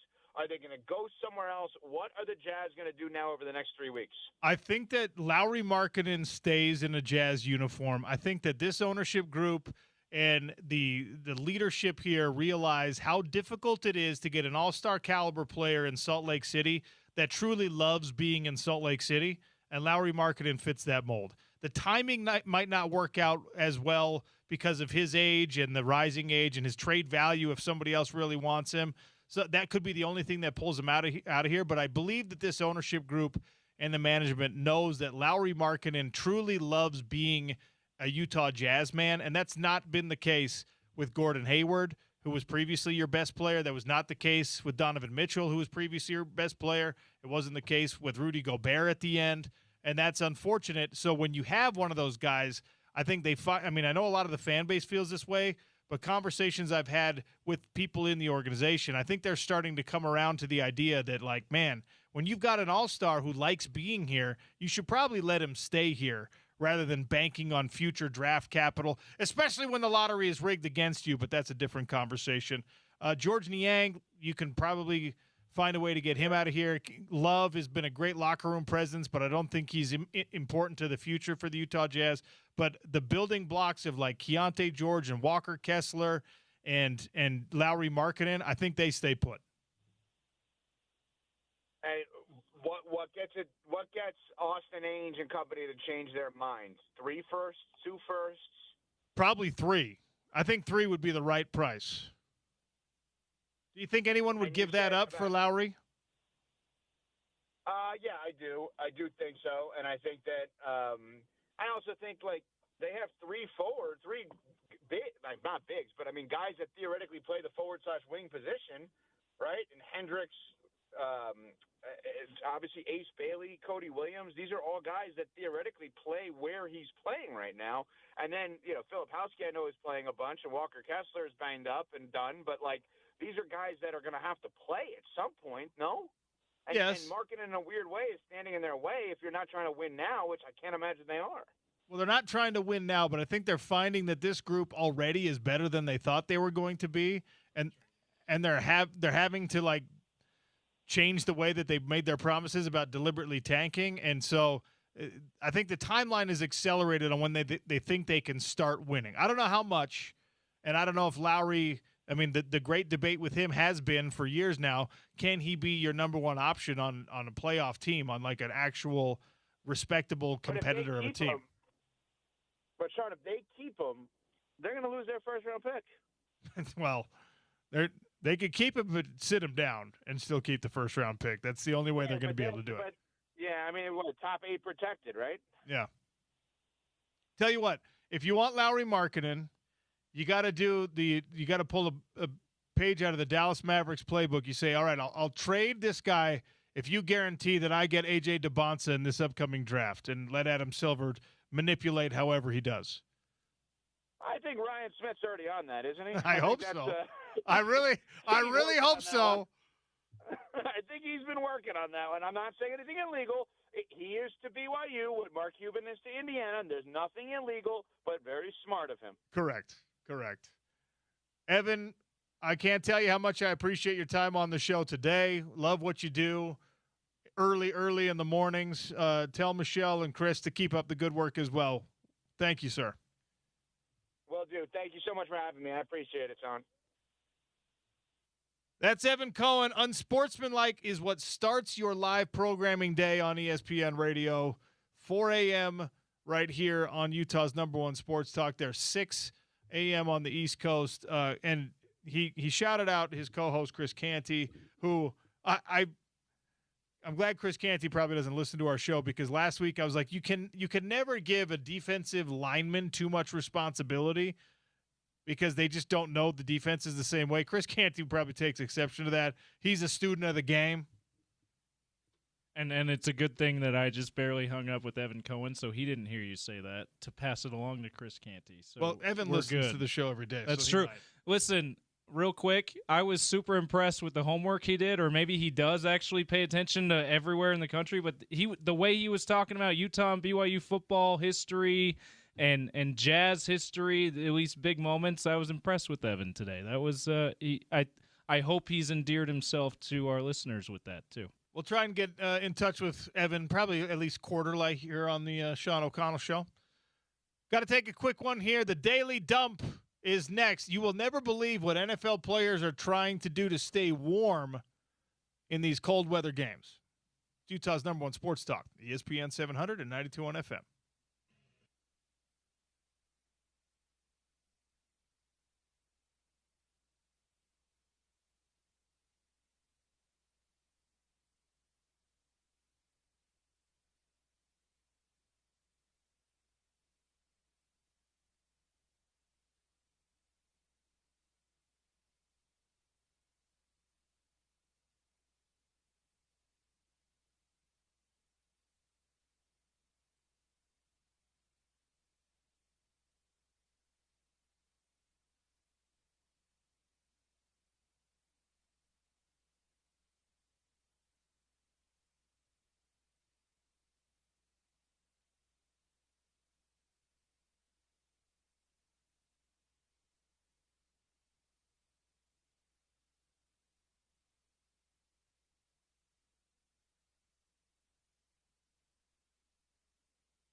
Valley Plumbing can take care of your plumbing, drain cleaning, and HVAC needs. So check out the furnace, check out the air conditioner, check out the vents with the truck with the duck. All right, Daily Dump brought to you by Valley Plumbing. Everyone has their preferences on how to stay warm when it's bitter cold outside. You know, people who do the double pairs of socks, the double pairs of gloves. My mom had a trick when we were little kids living in Minnesota, and there was a park, Hearthside Park it was called, right across the street from our house, and there was a skating rink every winter, right? They just would flood the grass, and you could skate at the park. It stayed frozen all winter. Also, an incredible sledding hill that I returned to my neighborhood, my childhood neighborhood, when I was in my early 20s, mid-20s, and this gigantic hill that had loomed so large in my mind as the sledding hill of my youth. When I went back as a grown-up, I was like, oh, man, this thing is small. So your perspective just changes. Anyway, it would get bitter, bitter cold. I mean, we're talking below zero. We're talking it was always at least below 32. My mom would just slather our faces with Vaseline and send us out. You know, you're bundled up everywhere else. You got your boots on. You got your skates on, your gloves, your mittens, your scarf, whatever. But the exposed skin of your face, she would just slather us with Vaseline to stay warm. And it works. Probably the same principle of, seals with blubber. Well, yesterday in Chicago, L.A. Rams players in particular were using cayenne pepper in their socks to try to keep the feet warm. I don't know if you saw this, James, but they did a sideline report on it, and in the locker room post-game, they were putting out a bunch of pictures of people they're wearing their white, officially sanctioned uniform socks, and they're just stained all to hell with the moisture of, I guess, perspiration and McCormick cayenne pepper that they were sprinkling in their socks to give at least the feeling of warmth to their feet. So you just agitate the nerves of your feet, probably give yourself a rash today so that your feet feel a little bit warmer. It forces blood flow to that area probably. That's really interesting. And I guess even if it didn't actually make their feet warmer, which I'm skeptical that just because it's spicy and it makes your mouth feel like it's on fire, I'm not sure it has the desired effect to keep you warm when you're in sub-freezing temperatures in Chicago in a snowstorm. But even if that didn't do anything as far as that goes, OC, it at least kept your mind on how uncomfortable your feet are and not on the cold, I suppose. It's one of those things, like, I remember, I don't know if you learned the same things I did in my elementary years. I remember reading, I think it's a book called Winter Dance. Shout out Gary Paulson of the Hatchet fame, where they're talking about running the Iditarod sled dog race, minus 40, minus 50 out there in the Alaskan wilds, the interior of Alaska, and all of the mushers would have a little spiced rum. They'd have a little whiskey. They'd have whatever to like little nipper in order to keep you feeling warm. But then it actually makes you colder because apparently when you bring the blood to the surface, which I guess alcohol does, and when maybe this cayenne pepper situation does in your socks as well, you bring blood to the surface, it's closer to where the cold is, and you actually lose more body heat that way. So the old wives' tale of like warming yourself up with an adult beverage is apparently exactly that, an old wives' tale. So this cayenne pepper thing, if it's operating under the same principles, you might actually be hurting yourself here. Yeah, maybe they all have frostbite because of the cayenne pepper. Not only do I have a weird rash, but I'm going to lose my pinky toe because I lost more body heat. I actually can't feel anything because of the frostbite. Yeah, so you know what this makes me think of? So our last guest, I should say, Evan Cohen, one of the hosts of Unsportsmanlike on ESPN Radio's morning show, which you can hear right before Dan Patrick, starting at 4 a.m. I feel like we're kindred spirits because he brought up a play from 2006 to talk about what's happened recently, and I'm known to do that as well. Around that same time, Jake Peavy, MLB pitcher, he was with the San Diego Padres at the time. I remember he pitching in one of the first World Baseball Classics. He told the story that he puts Icy Hot in his groin area. Okay, all right, so that he's never comfortable on the mound.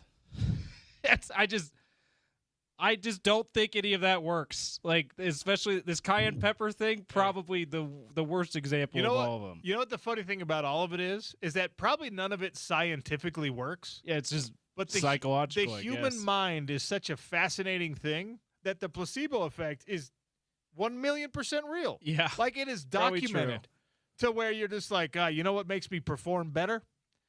Icy Hot on my groin.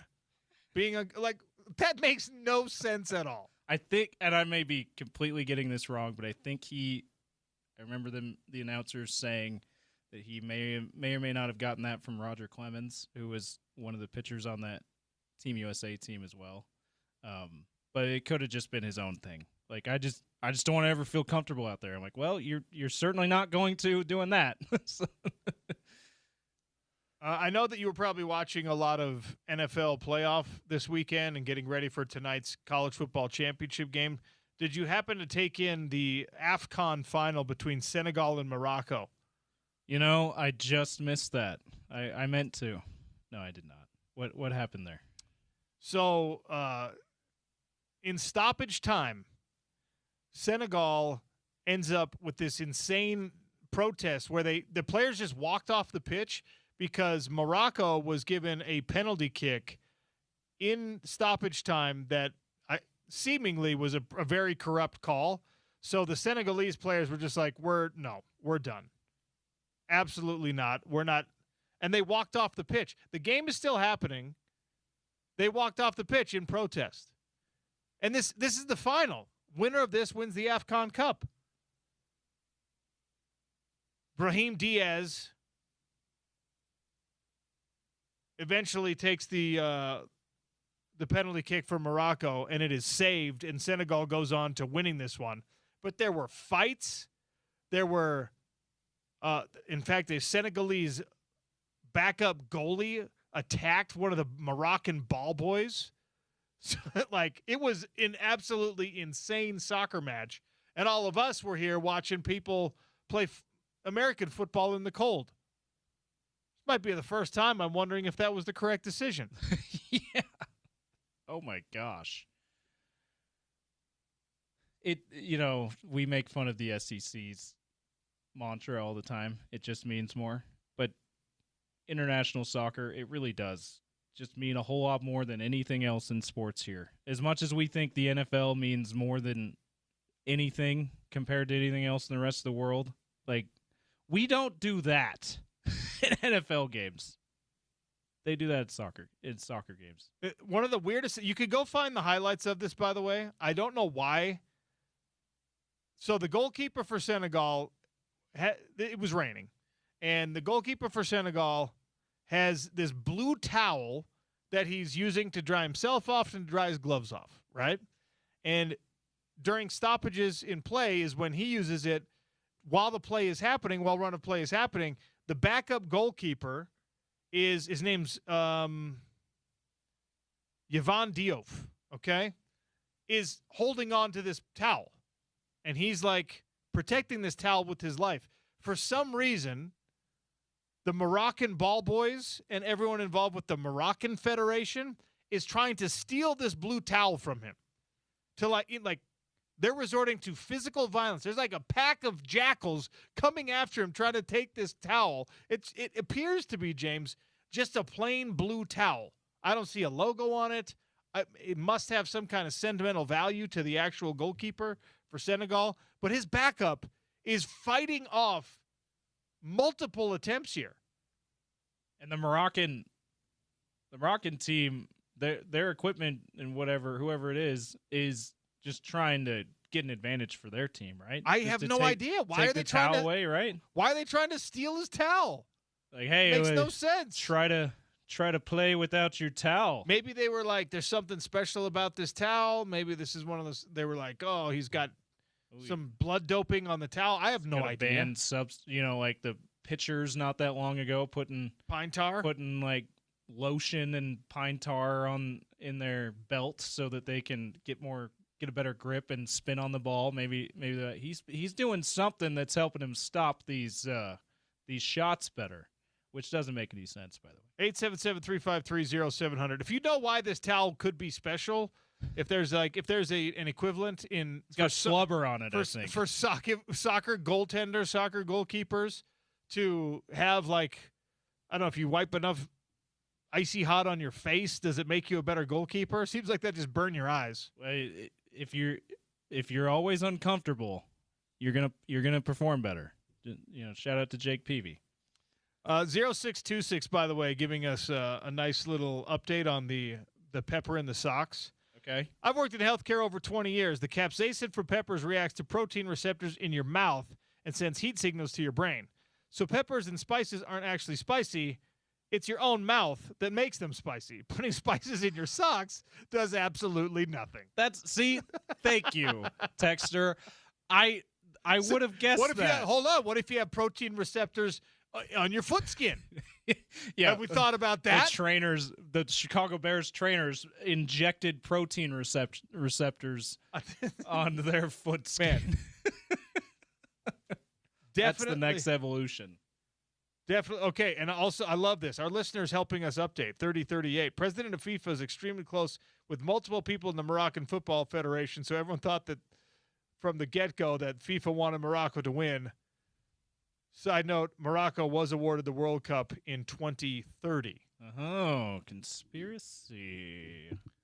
Here's the thing. Not sure what that has to do with the towel. I think that's more for the illegal penalty kick, the ridiculous call. Yeah. I'm glad Senegal ended up winning. Although I've never been to Senegal, I have been to Morocco. Morocco, lovely. I've heard that Morocco's a good place. Yeah. When I served the mission in Hungary, Hungary's not. They're not close. very close. They're to not one very another. close, but because Europe's a lot closer to places than it's a lot smaller than the United States. You'd be surprised at how close it actually is. There's a number of people who are like, yeah, we go to Morocco all the time. It made me go, I should probably check this place out. Yeah, it's nice. I actually found out too when we were in Morocco that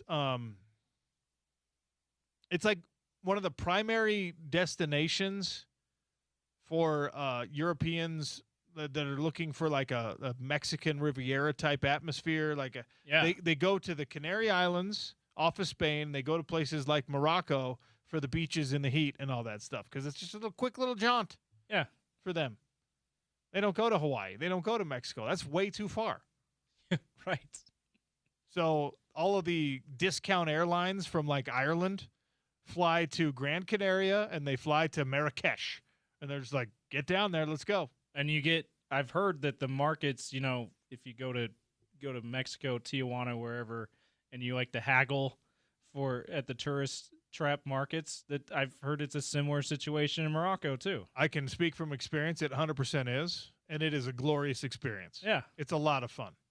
In fact, I think that my wife, the first one we negotiated with, I think that she disappointed them because she just like gave them the first. She's like, okay, yeah, that sounds like a good price.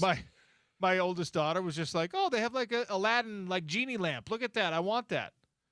And my wife's like, okay, how much is this? And they're just like, it's $20. The thing was worth like 18 cents. And she's just like, okay. like the shopkeeper's just like, no, you're supposed to say 10. Supposed to back and forth here. And then we agree on 14. It was like just in the market for 5 minutes. And it's just like, hey, how much is this? It's $20. Okay. What? You paid $20 for that? So you were disappointed, and the shop owners were disappointed. Obviously I'm going to be disappointed because I'm cheap. And you're like, and you could talk. That's what you do. You talk them down to lower prices. The shopkeepers were like, you could tell he was just like, oh. Do you think they were like kind fake? Kind of part of my thing. Do you think they were like fake American? She's not real. She's not real. He's probably on his own radio show telling that exact story today. Yeah, no doubt. 801-850-9100. Put that number in your phone. 801-850-9100. Put it in your phone right now, okay? We have been very, very lucky this winter. It's been incredibly mild. But the bad weather at some point is coming. The cold temperatures have come, and they bombarded you just a little bit. There's going to be a time where you wake up one morning, and you're like, what the heck, man? My furnace has been pumping all night, and it is still cold in here. And the reason for that is likely because of all the energy escaping through your old, tired, beat-up, inefficient windows. You need a replacement, and the best place for that replacement is Advanced Window Products. 801-850-9100. $2,500 off 10 windows or more. Save on the energy costs. They've got financing options for you if you don't want to write the big check today. It's going to beautify your home. It's going to improve the resale value of your home. And because they've got up to 60 months, 0% financing, you could potentially be getting these for essentially free because your energy savings can offset the cost of the monthly payment. You're not accruing interest on it. You pay these things off in 5 years, and look at that. You've just upgraded the windows of your home for little to no cost. 801-850-9100. Tell Nate Orchard, Jake Weber, and the crew over there that you heard about it on the Sean O'Connell Show. They're going to take extra special care of you.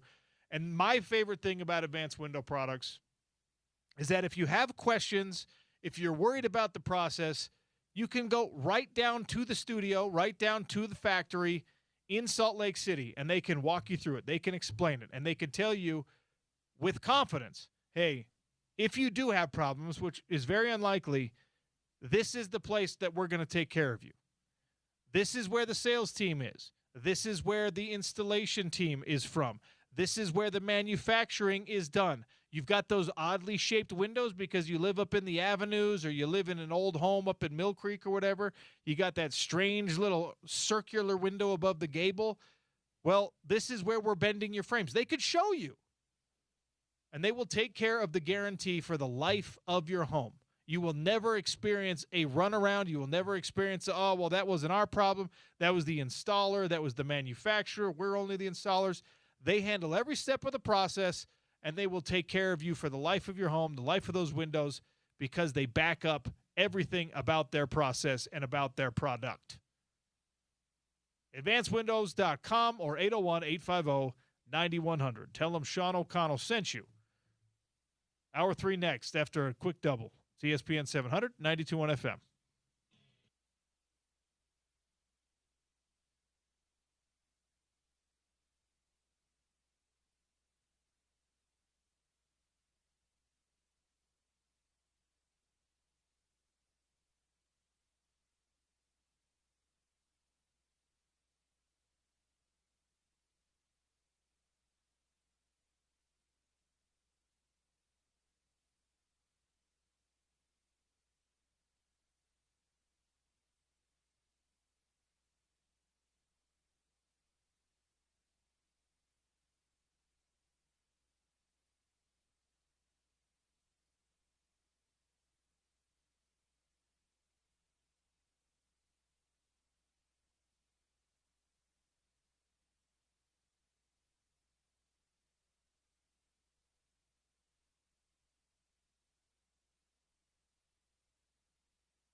James, I need $3,277.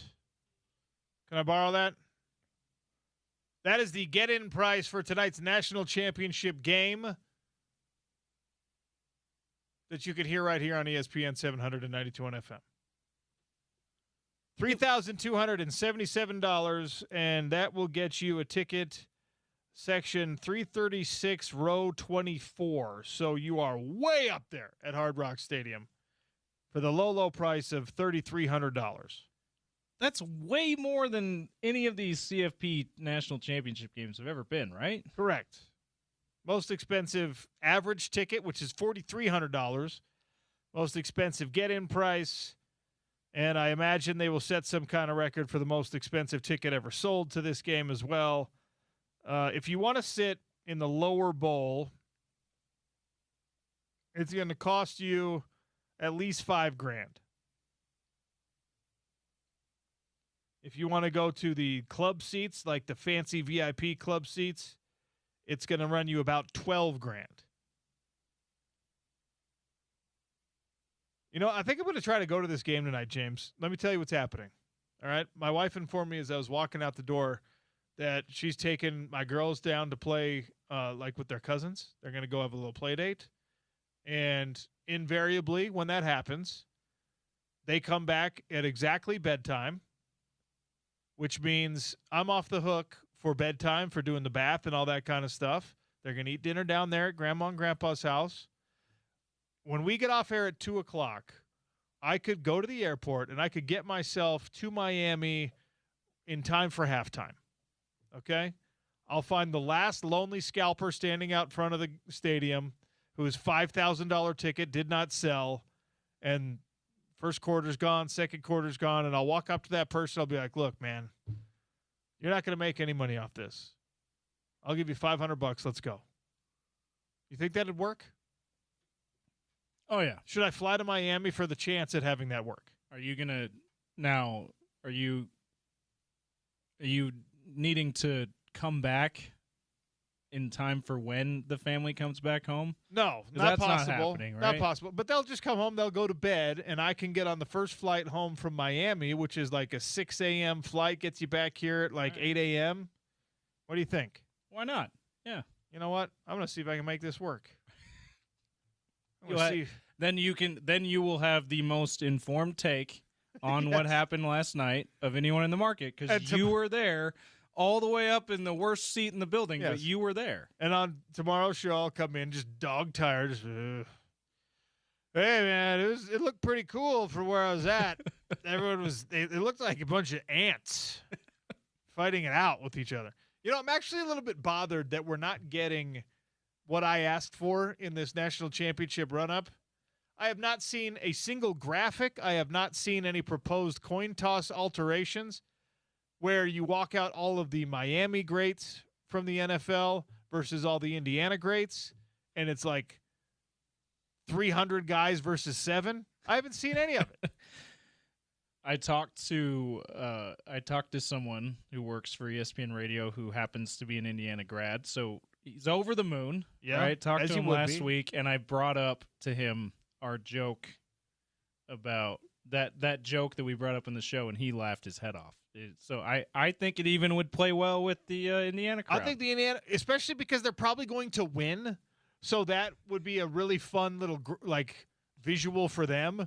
It doesn't matter. We just destroyed you. You have like 5 guys on walkers, one in a wheelchair, and then one of them, Rex Grossman's grandfather, Antoine Randall L., like helping them all come out there, and then you win. Yeah. Actually, that makes the visual even better. You have Trent Green and Antoine Randall L. pushing the other Indiana greats in their wheelchairs. I'm telling you, it would work out. This guy did bring up too, as I brought up this joke. He's like, "Hey, we had Trent Green. Yes. That was the first." And then he also told me about Antoine Randall L's exploits, how incredible he was as a college quarterback. So those two, they don't compare to like the best of Miami. Obviously, they're no Ray Lewis you're not, or Jim Kelly, but that's not anything to be embarrassed about. To be like, hey, at least you had those two guys.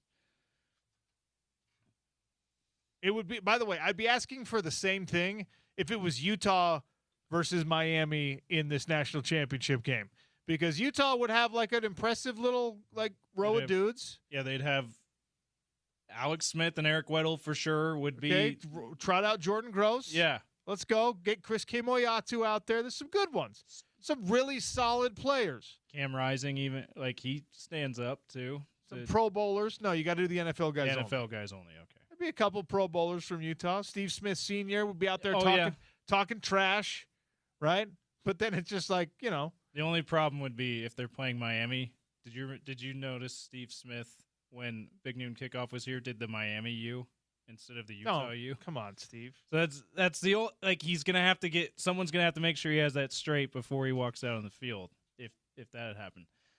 In all seriousness, I brought this up with Evan Cohen when he joined us earlier in the show, and we're gonna have Shahan Jayaraja on a final little look at this national championship matchup, and the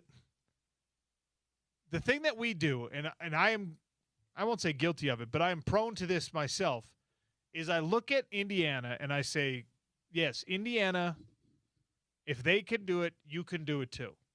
And I think that the flaw in that, Evan pointed out, he's like, well, look, they've got Mark Cuban, and Mark Cuban is a billionaire who he's not been allowed to buy a baseball franchise.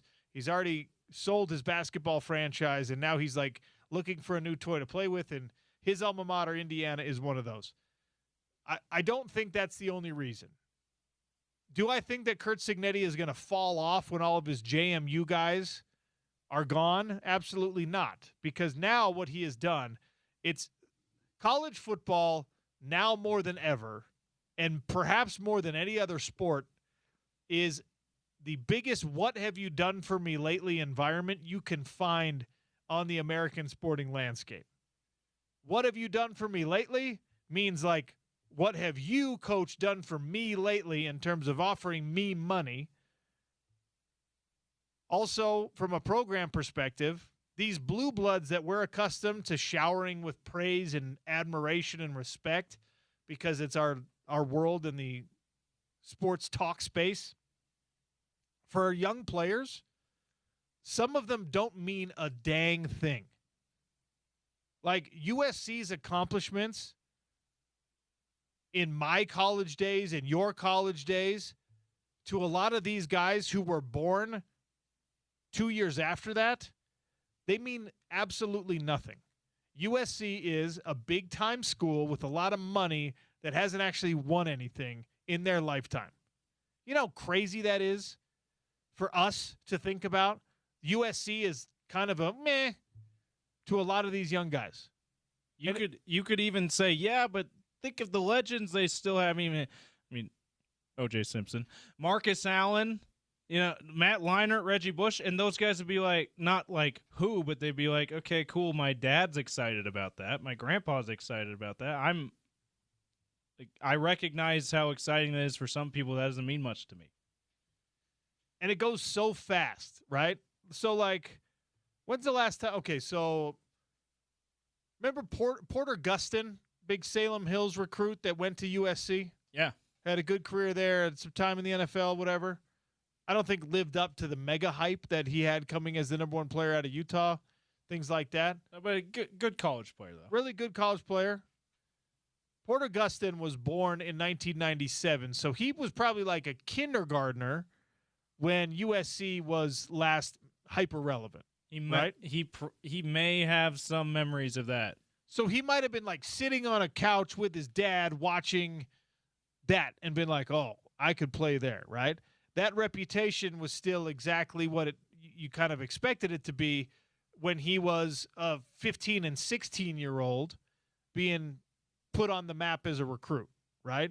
And Utah and BYU were in a situation then where USC, you still were looking up at USC.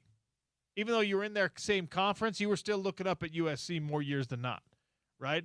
You had not yet firmly established yourself as the big brother of that USC, like not the history of USC, of the history of the USC right now. You had not consistently beat them. You hadn't won at their place, right? And so you would lose the number one recruit in your state to a place like USC. If you were from Washington, that would happen to you. If you were from Oregon, that would happen to you. If you were from Utah and Arizona, that would happen to you. And we've seen in a very short span, right? This is 10 years ago that a guy like Porter Gustin was, hey, you want him to come to Utah, he's going to go to USC instead. In those 10 years, the gap between what USC's reputation is and what USC's reality is has only widened. And I'm using USC as a reality because nobody here likes them. But the same is true of teams that, we have looked at for a long time and been like, that you can't beat Oklahoma for something, right? They're clawing their way back into the picture. There was a time when it was Washington was like that, right? Blue Bloods are still Blue Bloods, and I'm not going to pretend they aren't because their success in the past has begat more success, and they have the funds to try to make that happen. But staying relevant in the mind of these young guys who, especially the guys that are like really solid, and then they go, I don't know if I want to stay at Weber State. I don't know if I want to stay at Utah State. I don't know if I want to stay at the University of Utah where I can go compete for a national championship. My ego says I'm the best at my position in the whole country, or I could be if I was in the right scenario. I want to go there, and I want to chase that. Indiana now has that to offer to people. So all of the rest of us saying, like, hey, if Indiana can do it, so can you. Whatever the secret sauce is, the magic that they have found that has them on the precipice of a national championship and had them last year undefeated for most of the year. And in that conversation, you now weirdly have to be able to offer that to these young men. And that is not enough because you also have to offer them money. Like, I was texting Jeff Schwartz and our old producers this weekend because the Darian Mensa news broke. And Jeff climbed on his intellectual high horse and said, I don't think I've ever been as right about anything as I was about being right with my predictions on what the transfer portal would become. Because he was from the very beginning. I was like, dude, there's no reason to leave a program if you're a starter. Why would you leave? And he was like, no, dudes are going to get paid to go elsewhere. And I was like, but why? Your own school is going to be paying you. And he's going, no, other schools are going to pay you more. And the rumor this weekend, the Duke quarterback, Darian Mensa, is apparently the guy that Mario Cristobal and the Miami Boosters have tagged as the heir apparent to Carson Beck. He's the guy who's going to take over where Carson Beck left off. He's going to keep us in the national championship conversation, which is where we need to be for the rest of our lives. He's a Duke guy. He's playing for the old coach from our university. That's where Manny Diaz is now. He's at Duke now. We're going to steal this dude on the last day of the transfer portal being open. Tampering be damned. And they were talking about upwards, like into the $10 million range. Now, I think a lot of those reports are exaggerated, but the report for Dante Moore at $7.5 million is not being refuted, is not outside the realm. So if you're Miami and you're saying, hey, we want you, that's if national championship expectations now come with like a $7 million price tag on a college football quarterback. And they grabbed this dude out of the transfer portal that he didn't even have any intention of being in. That as recently as December, when people were asking, hey, man, Duke kind of backed their way into having a really great season, but aren't you going to test the waters? And he was saying things like, I wouldn't trade my experience here for anything. I have no interest. These are my brothers, et cetera, et cetera. Everybody has a price. You and I have a price. These college kids certainly have a price. And if the price is also attached to the possibility of personal glory winning a national championship, it becomes that much more appealing. And it's no longer a question of character. It becomes a question of practicality. Even you and me, even the most old school person in the world, has this barrier between character, loyalty, principle and what is practical for their life. What is practical. Like, all of us want to stand on integrity. Everyone wishes they were that person. Very few people can look in the face of the biggest paycheck they've ever seen and say no. And even the people who can do that, because there are some, can say, no, it's not about money for me. I want something else. Well, what else do you want? I want the ability to win. I want the ability to be the very best. Well, we can offer you that more than Duke can offer you that. Okay, well, in that case, I can still have the money. Yeah, you can have the money and you can have that. It's really, really difficult to expect someone to say no to that. How funny would it have been if, I'm sure that's how the conversation went, but if that's exactly how the conversation went, how funny would it have been that Mensa goes, oh, you mean 5th place in the ACC? Or we won the ACC. Well, I won a championship, yes, but are you going to win a national championship? Because you already checked that box. That's another thing. It's kind of why the he who shall not be named thing gets a little bit like, oh, dang it. Because you can get to a point where you feel like you've done everything you can in a certain spot, and I don't know if I'm going to be able to get over this hump. Well, what if we offered you a chance to get over the hump here, and we paid you more to do it? Oh, yeah, okay. It's more realistic you're going to get over the hump here. I don't think you are, by the way. I'll go on the record. I don't think a national championship's going to happen, but I think he's going to compete for them. I definitely don't think that because, come on, Michigan? No. He's going to compete for them, and he's going to be closer to that than he was at Utah. Unfortunately, that is the case. So now you've got this world that, and again, I started it with Indiana. Indiana gets to say to people, we have the money. We have the national championship success. You can be part of this thing. And you don't have to care that it was impossible to even imagine 3 years ago. That no one would have put you in this world 5 years ago. That you, the number one recruit in the transfer portal, or you, the number one recruit coming out of high school, 5 years ago never would have even opened the letter from Indiana. But now look where I've got this team, and you can be a massive part of it. The landscape only allows for history to matter like, what, 10%? You want to put a number on it? 15% at the most?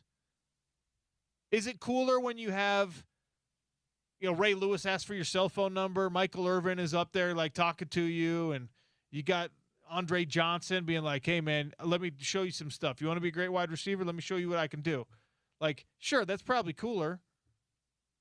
But, man, Indiana and this, hey, if they can do it, why can't we? I'm looking at it and going like, yeah, well, why can't you? And then the unfortunate answer to that question is right there in your face. Because Indiana has things that you don't yet have.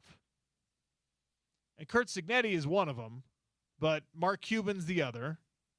And being in the Big Ten should not be understated either. And I'm not even just talking about the revenue share. That's obviously a big advantage. But the spotlight that the Big Ten has versus the Big 12 is that cannot be understated too.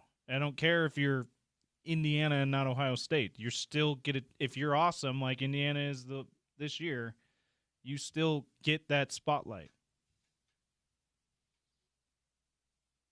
Do you believe Indiana is going to win the national championship tonight?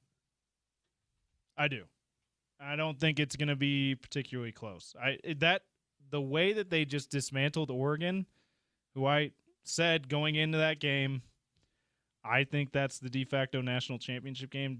Like that, I know, different game. Miami's a different team than Oregon.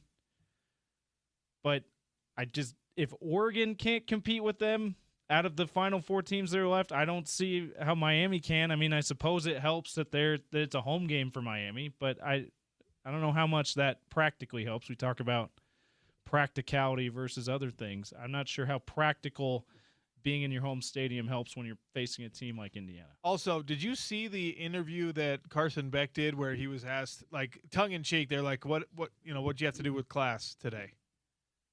Like laughing about the student athlete thing. Yeah. And his answer was, no class today. I graduated 2 years ago. You're not supposed to say that out loud. But I guess that's where we are. I thought the rules that I've been aware of, you had to be in class in order to be eligible. You had to be taking a minimum credit hours thing, but I guess that's not true if you're a graduate. The Utes that we have had the most access to via our exclusive interviews and otherwise, we've asked those questions sometimes to those guys, and a lot of those guys were graduates, have been graduates already because of the extra COVID year and red shirts and medical red shirts and whatnot. And I remember they've all told us here at ESPN 700 off the record that, hey, it's not like I'm not taking anything crazy hard, but I do have a class load. Yeah, don't you? You're supposed to have you got to take basket weaving. You have to have a lot of online classes probably because it works better with your football schedule. I will say this: one time I took a outdoor survival class, 4 credits at the University of Utah, and the entire class load.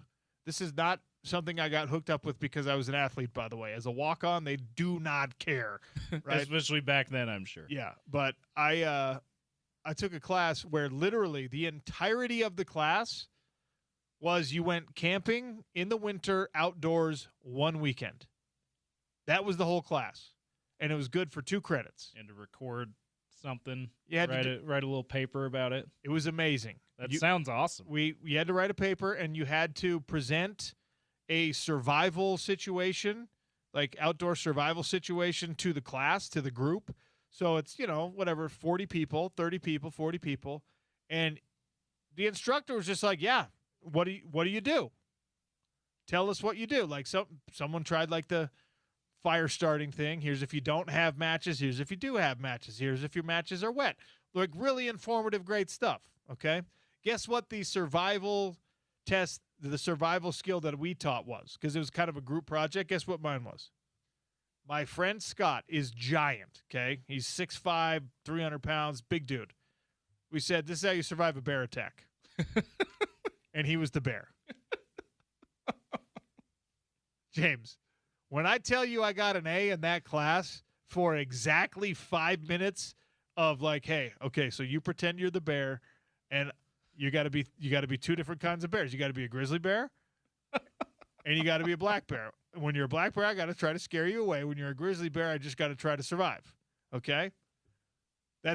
It was the greatest thing. That's so amazing. Your graduates can take those types of classes, but I thought they had to take some classes. Yeah. Carson Beck is just like, oh, I don't have to take class. I graduated 2 years ago. NCAA is like scrambling. We can ding Miami for violation here, right? You know that there's one person on a campus somewhere that is just like running straight to their university president, running straight to maybe it's at Duke.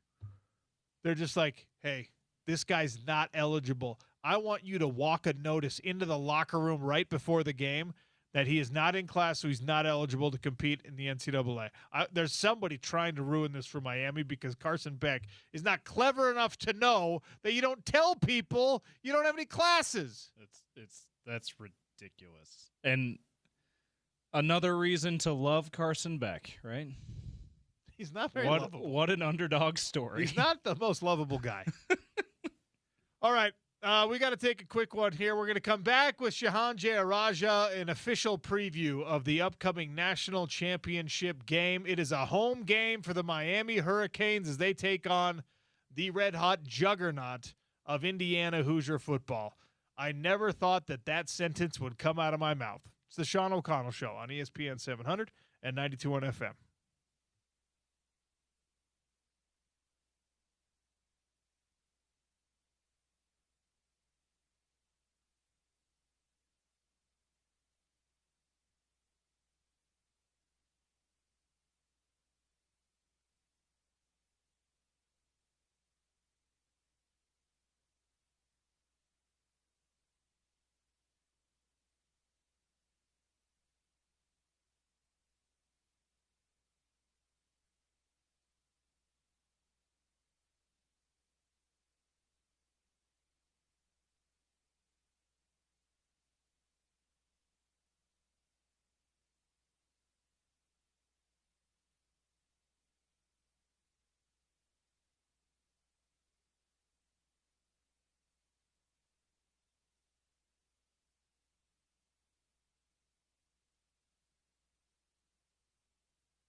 College National Championship game is tonight. Indiana 7.5-point favorites over the Hurricanes of Miami. If you don't know where you're going to watch it, I have the answer to that question for you. It's a little place called Big Willie's, 1717 South Main Street, Utah's #1 sports bar, #1 pool hall. They have incredible drink specials and food specials going on tonight. The national championship game will be all over the TVs. They will have trivia. They will have giveaways. It's going to be an absolute blast tonight at Big Willie's, 1717 South Main, as we crown a national champion. Joining us to talk about how we think this one's going to go, Shahan Jayaraja, National College Football Insider at CBS Sports. Shahan, welcome again. How are you? I'm doing great. Thanks for having me. All right, Indiana, Miami takes center stage tonight, but before we get there, the college football transfer portal closed on Friday, and not before another big splash story with this Darian Mensah and Duke news. Duke fans unhappy about it. Duke, the university, seems to want to fight this one out a little bit, or at least did seem like they wanted to fight this one out. It seems that the Miami Hurricanes are heavily involved in that conversation as a potential landing spot for Mensah. Did you think we were going to get a big story like this just as the door was closing on the transfer portal? Well, you always wonder, right? I think that it was kind of obvious heading into that last little bit that Miami and Tennessee were kind of those last two spots where you thought maybe some chaos could happen. And especially on the Miami front, we had been hearing that, over at CBS, that it was possible that they were trying to entice some players to head in. Now, I was a little surprised that it was Darian Mensah because, one, Duke has obviously taken very good care of him over the last 2 years. They won an ACC title. He has a 2-year contract as well. But, I think that for Miami, I mean, he clearly is one of the best quarterbacks in college football. I think that, if they do ultimately manage to land him, which is kind of the expectation at this point, that it would be a game changer for what Miami can accomplish in 2026. So it'll be interesting to see, like you said. I mean, Duke at this point really has no incentive not to fight this, and it's going to be interesting to see what form that ultimately takes. When we talk about the encouragement of players to enter the transfer portal, which is a friendlier way to say tampering, do we know what that looks like yet? Do we know that, who is doing it? I know that these coaches have to keep several degrees of separation between themselves and what, on paper at least, is a rules violation. So I imagine they each have their own system for it. But when we talk about these guys that are pretty obviously tampered with, do we know how that process is taking place or who is doing it? Well, I think that it's kind of a mix based on individual cases, right? But the short answer is, I mean, all of these people, let's take a player like Darian Mensah, right? All these people have different people in their corner who aren't, specifically them. That could be, of course, an agent. There's really no rules, frankly, that govern agents and their conversations with others. That can be family members or high school coaches or, skills trainers or anybody who's kind of been in their orbit early.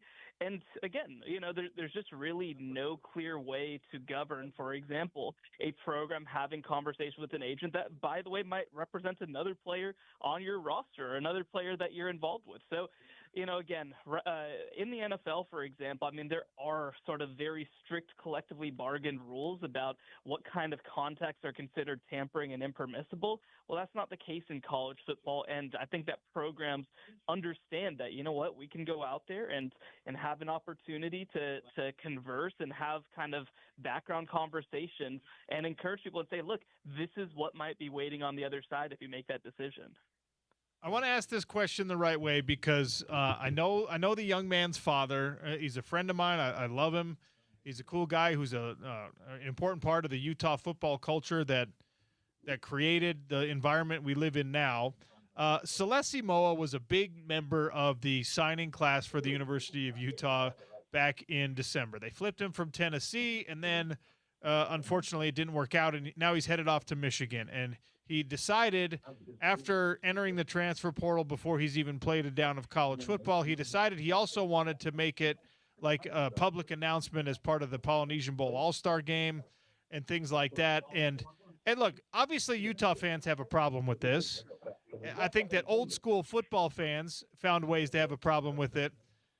Do we know how coaches feel about this type of situation where it's like, man, there's been a lot of conversation. There's been a lot of fanfare before this young man has even played a single down of college football. And I'm using him as the example. He's certainly not the only one who's been one of these cases where you talk about it, you talk about it, you talk about it, and we still have to wait and see how they're going to be as a college football player.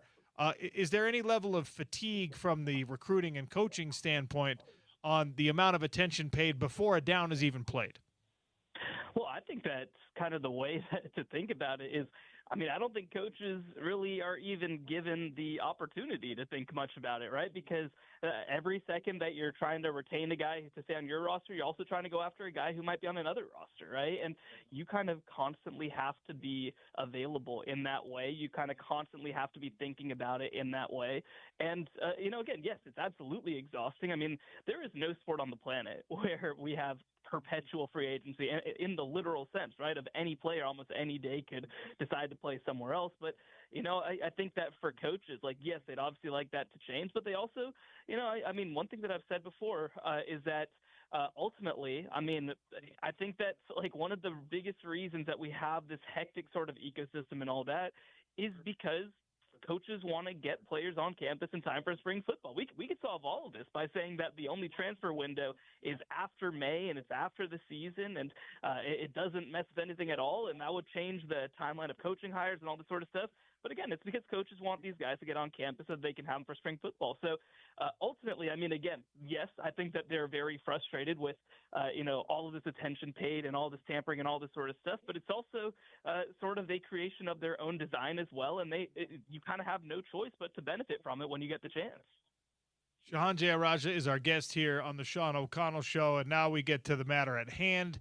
A preview of this college football national championship. You and I have talked all season long about what Indiana is becoming and what has become, and the fact that Miami is back, as much as Mario Cristobal doesn't want to say it or admit it. He doesn't want to speak it into existence. He wants to let it be a thing first, and then maybe he'll acknowledge it. And it all comes to a head tonight. You've got this old school team that has stirred the echoes of its glory days, and you've got previously the most hapless and helpless program in the history of college football that is now a heavy favorite in this game and a darling in a lot of ways. Are we viewing Indiana still as the sort of cultural underdog, or should we start to accelerate our distaste for them because they are a product of this this big machine of NIL and transfer and the new world of college football? Well, I'll tell you what. I think that, in my opinion, and I'm out here actually at Hard Rock Stadium about to watch the game, very excited for that. But I think that Indiana at least deserves tonight. Once they win the title, they can become Goliath, right? But this still is the team that won until November was the losingest in the history of college football. This was, a team that, I think there's been a lot of conversation about the transfer portal, but like a lot of the transfers that they brought in were guys who started their career at James Madison and have been with the staff for 5 years. And, you talk about Fernando Mendoza, obviously from the city of Miami. He was a 2-star recruit who only got major college interest at the 11th hour. So, like, I think that there's plenty of time and opportunity to elevate, Curt Cignetti and Indiana to being sort of the paragons that everybody's trying to tear down. But I think in this moment, I think that this is the moment where it happens. And I say the same about Miami, right? I mean, I think that if Miami wins this game too, they become a villain. They're obviously the ones who, again, allegedly tampered with Darian Mensah and all this sort of stuff. There's a lot of stuff that people are frustrated with about it. But this is also the first time that they've been on this stage in more than 20 years. I think that at least for tonight, we get to enjoy that. Are both teams here to stay? If we get ahead of ourselves and we just say, all right, it's a great game tonight, are both of these teams here to stay back as national powers for the foreseeable future? So I think that, if you ask me about the 2026 season, I'm probably a little more mixed. When you start talking about in the next 3 to 5 years, I think the answer is yes. And I say that for a couple of reasons. One, I think that Indiana under Curt Cignetti has created a level of credibility in the recruiting process that's just different. And, we've talked to sources over at CBS Sports that say, the level of transfer, for example, that they have been going after is just a different level than it was in 2025 or 2024. Kids who are entering the portal or kids even who are coming up through high school understand that this is a place where I'm going to be maximized. And obviously, Bryant Haynes, their defensive coordinator, is on the short list of highest paid coaches now in the sport as an assistant coach. And for Miami, again, I think that they've created a process that makes a lot of sense. I think that honestly for both these teams, but Miami especially, they've done such a good job of recruiting the offensive line and creating a system that works well for them. So I think that long-term, yes, these are two coaches that I have a lot of trust and faith in. These are two universities that I think are investing in a smart way. They've continued to be forward-thinking and create systems that work well for them. And so, yeah, again, I'm very curious to see in 2026, especially with Indiana, how they deal with all that turnover. But, again, when you start looking long-term, I think that these are programs, yes, that are here to stay. Since you're down there, what is the crowd mix going to look like? Obviously it's Miami's home stadium, so they've got a built-in advantage there. But I imagine there are a lot of Hoosier fans that are taking this once-in-a-lifetime opportunity. Do you know, walking around the city or seeing what you've been able to see so far, have you gotten a sense of what the split might be like? So it's interesting, right? So, we stayed in downtown Miami, at our media hotel, and it was all Indiana. There was Indiana everywhere. But I'll say, since we got to Hard Rock Stadium, all the tailgating outside to this point has been Miami fans. And look, obviously Miami fans aren't going to be spending as much time in downtown Miami as visiting fans. So I think we're actually going to get a very even, competitive crowd. Now, I would probably personally give actually a slight edge to Indiana, but I think it's at most going to be like a 55-45. It's going to be interesting to see, because I think that, something that I didn't even learn until the last couple of weeks was Indiana has the largest alumni base in all of college football, or universities in general. There's also a lot of money at the University of Indiana. And so I think that especially with some of those last-minute competitive tickets, I do think that Indiana is going to buy up a small edge. But I expect this to be packed. I expect it to be competitive. And, again, I think that both teams will be very well represented. Who's going to win, Shahan? Well, it's very scary to walk into a national title game and there be an 8.5-point line, but I do think that Indiana is the better team in this game. I think that when you look at Indiana, they have played essentially perfect football in the college football playoff. They've avoided mistakes. They've created mistakes for opponents. When you look at Fernando Mendoza, 8 touchdowns to 5 incompletions. Their offensive line has played at a high level. I think that this is just a team that can beat you in so many different ways. And my big question for Miami is, how consistently will you be able to move the ball, and can you avoid some of those mistakes on offense? Now, I think that Miami's defensive line is the best that Indiana will have faced in 2025-26. So they do have the opportunity and ability to create some turnovers, create some issues, but I ultimately do think that Indiana walks away with their first ever national championship. I don't find any room in me to try to argue against that. It just seems like this story is going to get its final chapter tonight and be one of the best we've seen in all of college sports. What a turnaround if Curt Cignetti can pull it off. We're jealous that you get to be there in person, Shahan, but as always, we appreciate you giving your time and insight. Thank you so much for having me. Shahan Jayaraja. He's been a valued guest all season long for us as a national college football insider. He's down there at Hard Rock, and I will be keeping an eye on that because I know one of the guys I know down in Miami, I was like, are you going to this game? And he was like, are you kidding me? I don't want to be anywhere near that mess of traffic and nightmare. Lee Sterling, who has joined us many times as our national handicapper, betting expert. Lee Sterling lives very close to Hard Rock Stadium. I asked him if he's going. He was like, yeah, of course. I wouldn't miss it for the world. So, he's more directly in the college sports world, so I knew that he would want to be there, but it's a mixed bag of the locals at least wanting to go or not go. Indiana, Miami, national championship game tonight. And that, unfortunately, will be the end of the college football season officially and the beginning of the long, dark nuclear winter of college football conversation. We got spring ball coming after that. Hopefully we get a little bit more access to spring ball. We got a familiar name made an announcement that he's going to be adding himself to the Utah football roster. I'll tell you who that is next. And we'll ask you a trivia question and have a little giveaway. We've got 2 tickets to Five Finger Death Punch coming up in September and 2 tickets to PBR, Professional Bull Riders at the Delta Center, February 6th and it's really on February 6th and 7th? I know. Yeah, it really is. I love PBR. I'm not going to be able to go to PBR. We have a PFL event on February 7th in Dubai. Oh, I thought you were lamenting the date because of the 6-7. No. By the way, my 6-year-old taught my 2-year-old 6-7. Wow. It's adorable, but also even a 2-year-old, you're just like, stop doing that. I'm done. Stop it. Sean O'Connell Show, ESPN 700, 92.1 FM.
All right, 2 tickets to Five Finger Death Punch, 2 tickets to PBR, Professional Bull Riders, February 6th and 7th. If you could answer this question at 877-353-0700. Hopefully you were listening earlier. We would go way back to when Sammy Moore was on with us, and we were talking about the transfer class ranking for the University of Utah. Now, I specifically mentioned On3, who's tried to position themselves as NIL experts and transfer and recruiting experts like 24/7 has and whatnot. But On3 has Utah ranked one spot below the University of Michigan, which is relevant for obvious reasons, in the transfer portal rankings. It's not an impressive number for either team. So On3 doesn't rate the Utah departures as being all that important, and I think that they're fine with what Utah has coming back. 877-353-0700. Where did On3 rank Utah's transfer portal class now that the window is closed? Noah Benny, remember how many times he who shall not be named when talking about Jackson Benny called him Noah? Noah Benny, former Ute, transferred to Weber State. He's a Ute again. Noah Benny coming back to play on the same team as his brother, and he will be once again in Crimson for the fall after a solid year at Weber State University. Remember, he was a 5A Defensive Player of the Year in high school. He's like a really, really good high school player. And this is going to be really interesting to see how it works out because obviously as a former walk-on, you have these biases and you have these thoughts. Half of what your career is based on what your coaches expect from you. And half of that expectation comes from how athletic they think you are. And now that they have seen what his brother is capable of, I promise you there's a healthier respect for the Benny athleticism on that staff. And because of that, Noah will be treated differently in practice with reps and all of that. They didn't dislike him when he was at the U before, but he will be treated very differently now, knowing that golden genetic lottery was at some point favorable to the Benny family. Sean O'Connell Show wrapping up. The Drive with Spence Checketts is next. Before I start Crosstalk, brought to you by Advanced Window Products, I do have to acknowledge I'm paying my bet. If you're watching on YouTube, you see the reserved for Seahawks fans sign behind me in our Broadway studios. That is me paying my bet to sales guy Chad, who is a dyed-in-the-wool Seahawks and Seattle sports fan. He even has his own Funko Pop, like the bobblehead thing. That's a Seattle sports fan. Can't stand it. Hate it. But that was the bet. And the Niners did me no favors from the opening play of the game, letting Rashid Shaheed run it back. Anyway, we don't want to stir up old stuff. Let's move on. Spence Checketts in the Drive is next. Hi, Spence. Didn't you play college football for Kyle Whittingham? Wasn't he like a coach of yours at one point? Are you talking about he who shall not be named? And you refused to say the name of the man who you played football for. Well, I didn't play any football for him, actually. So you were on the team when he was the DC? Correct, and his first year as a head coach. And you won't say his name out loud. It's a tongue-in-cheek reprimand for how much we are continuing to talk about him. He's not here anymore. Yeah. He doesn't belong to us. We don't need to be hung up on what he's doing at Michigan, and that's my immature way of keeping myself from continuing the conversation. No, I understand. I just wanted to be clear that this man who you played football for is no longer, he's like persona non grata on your radio show. I wouldn't call him persona non grata. It's just he who shall not be named. You literally will not say his name. It's a Harry Potter reference. Voldemort. Correct. Okay. I know Voldemort. I know Quidditch. It seemed like a fun game. Yeah. Well done. That's about it. I saw the first Harry Potter, and that was it. Didn't read any of the books. See, my son's age didn't coincide with, like, the madness. But I know, like... I actually think that's incorrect. I think your son's age exactly coincided with the madness of Harry Potter. Maybe he just wasn't really into it then, because we saw one, and, like, Ron Weasley was like, hey, and Harry was like, oh, look at the wand, and then Hermione was like, hey, and that's all. Yep, that's a great plot synopsis. That's it. Well done. That's it. Your Niners did me no favors either. Rough weekend. Disgusting for the Niners. I took the Bills. Okay. Took the Niners with the points. I took Seattle to win. And I'm not betting. I'm just saying for the picks we did on Friday. Yeah. Niners points, nope. Bills we don't need to start with that. The only pick I took Houston with the points didn't go well, and then I took the Rams to win outright. The Niners were the only pick I got wrong. Oh, good for you. Yeah, which is the only one that I actually cared about, so it hurts. But the rest of it went in a more entertaining way how I thought it was going to go. Yeah. 2 overtime games that played out almost according to the exact same script, which was kind of cool, kind of weird. Some referee controversy we talked about on the show a lot today. What's a catch? What's not a catch? Yeah. Don't use freeze frames to make your judgments, people. Watch them in real time, then watch them in slow motion, and then watch them imagining that there are no defenders in the frame at all, and just decide if the action of the receiver himself was enough to be deemed a catch. Assuming you're talking about the Bills game, correct? Talking about the interception in overtime. Yeah. And also the Rams, Bears. A lot of Bears fans brought up the Devontae Adams when he was deemed down after he'd been stripped for what I think actually should have been a Bears interception because he had the ball for 0.02 seconds, and then a defender came away with it. But the referees in that case said, no, he had possession and he's down. Is that a Utah hockey sweater? Is that what that is that you're wearing? It's a University of Utah hockey sweater, yeah. Huh. It's handsome. It's great. Yeah. Hockey guy over there. Yeah, hockey guy, big-time hockey guy. Yep. Mammoth have looked good. The homestand has been very, very kind to the Mammoth and to the Mammoth place in the playoff picture and the standings, and that is what we hoped for, so very much looking forward to seeing how the rest of it plays out for them. You're going to join us today at 5 to preview the game tonight, but before I set you loose, it's the calendar that's bugging me today. Okay. It's the national championship game tonight. Yeah. And it feels like I'm watching a bunch of stuff this morning prepping for the show. ABC block, every show I watched today was recapping NFL playoffs. Correct. And looking ahead to the conference championship games next week. Uh-huh. It's a college football national championship game, and it was D block every show I watched today. That's an issue, Sean. It is. And I think actually, the calendar in the offseason has not been a huge part of conversation in like the last decade because they were trying to figure out all the other stuff, revenue sharing and transfer portal and college football playoff expansion. And I think there's a feeling that they've dialed a lot of those things in to where you can with legality standpoint, right? Yeah. It's a change that could be made to college football that no agent is going to throw a fuss about. Right. End it January 1st. Like, if the NCAA and the conferences want to exert the fact that they are still the decision makers, this is the last place they can do it without it being challenged and thrown back in their face. I think they should. Well, and I think they're going to have to, because the only thing that will motivate these people, to do anything at all, is whether or not it hits them in the pocketbooks. And we talked about this. The numbers for the semifinals were down. They were down year over year. I'm going to guess, I'll have to look up what the number was last year. I bet tonight's game, year over year, is down 15%. Really? 10 to 15%.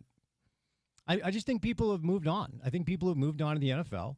And as we talked about last week, unless you are like a single degenerate with no responsibilities in life at all, nobody's going to watch 8 hours of football on Saturday, 8 hours of football on Sunday, and then come home and be like, hey, I'm watching another 4 hours tonight. Like, it's too much of a time ask for the ancillary fans that don't have the time that some people do to watch all of it.